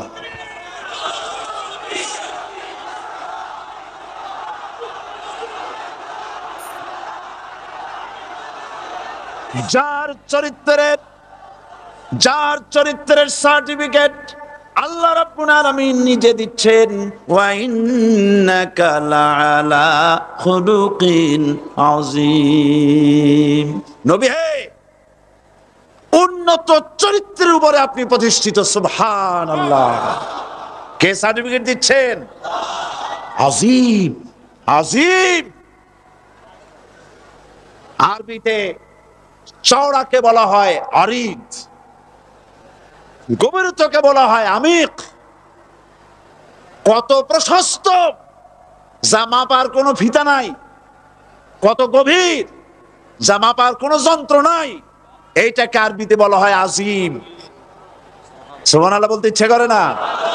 ও নবী, তোমার চরিত্র এমন যা মাপার মতো যন্ত্র পৃথিবীতে নাই। লা ইলাহা ইল্লাল্লাহ, পড়েন সবাই, লা ইলাহা ইল্লাল্লাহ। আপনিও যদি নবীদের মতো সাহাবীদের মতো বুঝা এই কলেমার দাওয়াত দেন, বাধা আসবেই। বোঝাবুঝির ব্যাপার, বুঝতেই সারলো। কত মাহফিল হয় বাংলাদেশে, হয় না? কোনো বাধা নাই, ঠিক কিনা? কত পূজা হয়, পার্বণ হয়, গান হয়, থিয়েটার হয়, গুনাগার বিবির গান হয়, কত কিছু হয়। কোনো বাধা আছে? তাফসীরের মাহফিলে বাধা। কারণ ওরা বুঝতে পেরেছে এ তাফসীরের মাহফিলে গাজীর গীত হয় না, এ তাফসীরের মাহফিলে আল্লাহর সার্বভৌমত্ব কায়েমের আন্দোলন চলে।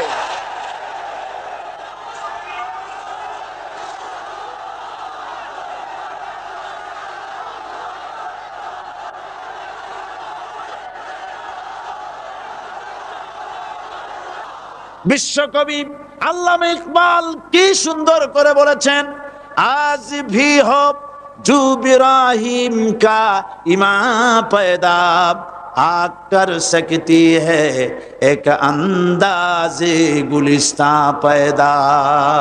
ইব্রাহিমের ঈমান যদি আজও কোথাও হয় বিদ্যমান, করতে পারেন অগ্নিকুণ্ডে খুবসুরত এক গুলিস্তান। এখনো যদি ইব্রাহিমের সন্তানদেরকে আগুনের মধ্যে ফেলে দেওয়া হয়, আর ইব্রাহিম ঈমান যদি থাকে, আগুনকে ফুলের বাগান বানাবার ক্ষমতা আল্লাহর আছে। চিরকাল আল্লাহ পাক এই কালেমাকে দিয়েছেন আল্লাহর সার্বভৌমত্বকে প্রতিষ্ঠা করার জন্য। আয়াতুল কুরসি শুধু পড়ে বুকে ফু দেওয়ার জন্য নয়। পড়েন আমার সাথে, আল্লাহু লা ইলাহা ইল্লাহু আল হাইয়ুল কাইয়্যুম। দুনিয়ার সমস্ত পয়গম্বর অত্যাচারিত হলেন, শুধু তাই নয়, বিশ্ব নবী আখেরি জামানার পয়গম্বর নবী মুহাম্মদ রাসূলুল্লাহ সাল্লাল্লাহু আলাইহি ওয়াসাল্লাম জাতির কাছে আসলেন। তিনি এসে বললেন, ইয়া আইয়ুহান নাস কুলু লা ইলাহা ইল্লাল্লাহ। প্রথম দাওয়াত শুনছেন কথা? রাসূলুল্লাহ বলছেন, ও জাতি, আমার রাসূল তো মক্কার রাসূল না শুধু, মদিনার রাসূল না শুধু, আরবি ভাষা ভাষীদের রাসূল না শুধু, আমার নবী কি নবী? চিল্লায় বলেন। তাই তিনি বলেছেন, ও বিশ্বের মানবতা, বিশ্বের মানব গোষ্ঠী, যদি মুক্তি পেতে চাও, নাজাত পেতে চাও, উচ্চারণ করো, বিশ্বাস করো, আমল করো, বলো লা ইলাহা ইল্লাল্লাহ। জোরে পড়েন, লা ইলাহা ইল্লাল্লাহ, লা ইলাহা ইল্লাল্লাহু মুহাম্মাদুর রাসূলুল্লাহ। কোরআনে কারীমের ভিতরে আয়াতুল কুরসির মধ্যে বলে দিয়েছেন, আল্লাহু লা ইলাহা ইল্লাহু আল হাইয়ুল কাইয়্যুম। প্রাণ খুলে সবাই পড়েন, বসা মানুষ, দাঁড়ানো মানুষ, আল্লাহু লা ইলাহা ইল্লাহু আল হাইয়ুল কাইয়্যুম। আল্লাহ রাব্বুল আলামিন, তিনি ছাড়া কোনো ইলাহ নাই, তিনি সার্বভৌমত্বের মালিক কেউ নাই আল্লাহ ছাড়া। এই কথা মানুষকে ঘোষণা করতে হবে। সুবহানাল্লাহ ওয়ালহামদুলিল্লাহ লা ইলাহা ইল্লাল্লাহ। সুবহানাল্লাহ ওয়ালহামদুলিল্লাহ লা ইলাহা ইল্লাল্লাহ। সুবহানাল্লাহ ওয়ালহামদুলিল্লাহ লা ইলাহা ইল্লাল্লাহ। লা ইলাহা ইল্লাল্লাহু মুহাম্মাদুর রাসূলুল্লাহ। আল্লাহুম্মা আমিন। রব্বানা যালামনা আনফুসানা ওয়া ইল্লাম তাগফির লানা ওয়া তারহামনা লানাকুনান্না মিনাল খাসিরিন। সবাই পড়েন আমার সাথে, রব্বানা যালামনা আনফুসানা ওয়া ইল্লাম তাগফির লানা ওয়া তারহামনা লানাকুনান্না মিনাল খাসিরিন। রব্বানা যালামনা আনফুসানা ওয়া ইল্লাম তাগফির লানা ওয়া তারহামনা লানাকুনান্না মিনাল খাসিরিন। আলোচনায় যদি কোনো ভুল হয়ে থাকে আল্লাহ দয়া করে মাফ করে দাও। রব্বুল আলামিন, আমাদের দোয়া দুরুদি জিকির আজগারে আমাদের আলোচনায় তুমি যে খুশি হয়েছো যতটুকুন তার সওয়াবটুকুন বিশ্বনবী মুহাম্মাদুর রাসূলুল্লাহ সাল্লাল্লাহু আলাইহি ওয়াসাল্লামের রূহ মুবারকে পৌঁছায়া দাও। রব্বুল আলামিন, तमाम अंबिया किराम, उलमाए मुतकद्दिमीन, उलमाए मुताखिरीन, सल्फे सालिहीन যারা দুনিয়া থেকে মুমিন মুমিনাত বিদায় হয়ে গেল, আল্লাহ কবরগুলিকে জান্নাতের টুকরায় পরিণত করে দাও। রব্বুল আলামিন, এই লক্ষ লক্ষ মুসলমান নরনারী ভিক্ষুকের মতো তোমার দরবারে হাত তুলেছি। আল্লাহ গো, আমাদের মধ্য থেকে আমাদের মা বাপ যাদের দুনিয়া থেকে বিদায় হয়ে গেছে, আল্লাহ আমাদের মা বাপের কবরে সওয়াব পৌঁছায়া দাও। রব্বুল আলামিন, আত্মীয় স্বজন যদি বিদেশে থাকে 2 মাস 6 মাস পর চিঠি দিয়া খোঁজ খবর পাওয়া যায়, প্রত্যেক দিন টেলিফোন করে খবর পাওয়া যায়, কিন্তু আমাদের মা বাপ যাদের মারা গেল বছরের পর বছর যুগের পর যুগ বিদায় হয়ে গেল, কোন হালতে আছে জানি না। আল্লাহ আমাদের মা বাপের কবরগুলি জান্নাতের টুকরায় পরিণত করে দাও। রব্বুল আলামিন, আমাদের আব্বা কত মহব্বত করতেন, কত কষ্ট করেছেন। আল্লাহ তাআলা আমাদেরকে লেখাপড়া শেখাবার জন্য কত কষ্ট করেছেন, মানুষ বানাবার জন্য কত কষ্ট করেছেন। আমাদের জন্য ঘর বাড়ি বানায়া জায়গা জমি কিনে রেখে সবগুলি থুয়ে খালি হাতে চলে গেছে বাবা। আল্লাহ আমাদের আব্বা রুহের পরে সওয়াব পৌঁছায়া দাও। রব্বুল আলামিন, এখন তো আর বাড়ি গেলে নাম ধরে কেউ ডাকে না। আয় আল্লাহ, আমাদের আব্বা যত গুনাহ করেছি জানা অজানা সমস্ত গুনাহগুলি আল্লাহ তুমি সাইয়াতগুলি হাসানাত দিয়া বদলাইয়া দাও। রব্বুল আলামিন, আমাদের জনম দুঃখিনী মা, আয় আল্লাহ, মা যা যে হারাইছে সেই বোঝে কি নিয়ামত তার চলে গেছে। আল্লাহ আমাদের মা যার বিদায় হয়ে গেছে, মায়ের কবরটাকে জান্নাতের টুকরায় পরিণত করে দাও। রব্বুল আলামিন, মায়ের পেটের ভিতরে বসে 10টা মাস ধরে মায়ের কষ্ট দিছি। তিনি ডেলিভারিতে কষ্ট করেছেন, 2-2.5 বছর বুকের দুধ খেয়ে কষ্ট দিয়েছি, পেশাব পায়খানা করে মায়ের কাপড় চোপড় নষ্ট করে দিয়েছি। মা বিরক্ত হন নাই, থাপ্পড় মারেন নাই, আষাঢ় দিয়া ফালায় দেন নাই। আল্লাহ, মা যাদের মারা গেল মাবুদ, মায়ের কবরটাকে জান্নাতের টুকরা বানায়া দাও। রব্বির হামহুমা কামা রব্বায়ানি সগীরা। আমার ভাইয়েরা, আমার মা বোনেরা করুণ ভাবে আল্লাহরে বলেন রব্বির হামহুমা কামা রব্বায়ানি সগীরা, রব্বির হামহুমা কামা রব্বায়ানি সগীরা। রব্বানা তাকাব্বাল মিন্না ইন্নাকা আনতাস সামিউল আলিম ওয়া তুব আলাইনা ইন্নাকা আনতাত তাওয়াবুর রহিম।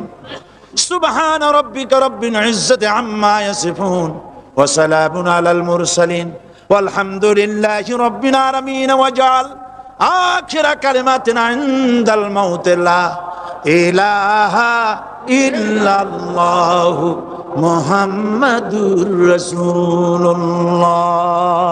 আসসালামু আলাইকুম ওয়া রাহমাতুল্লাহ।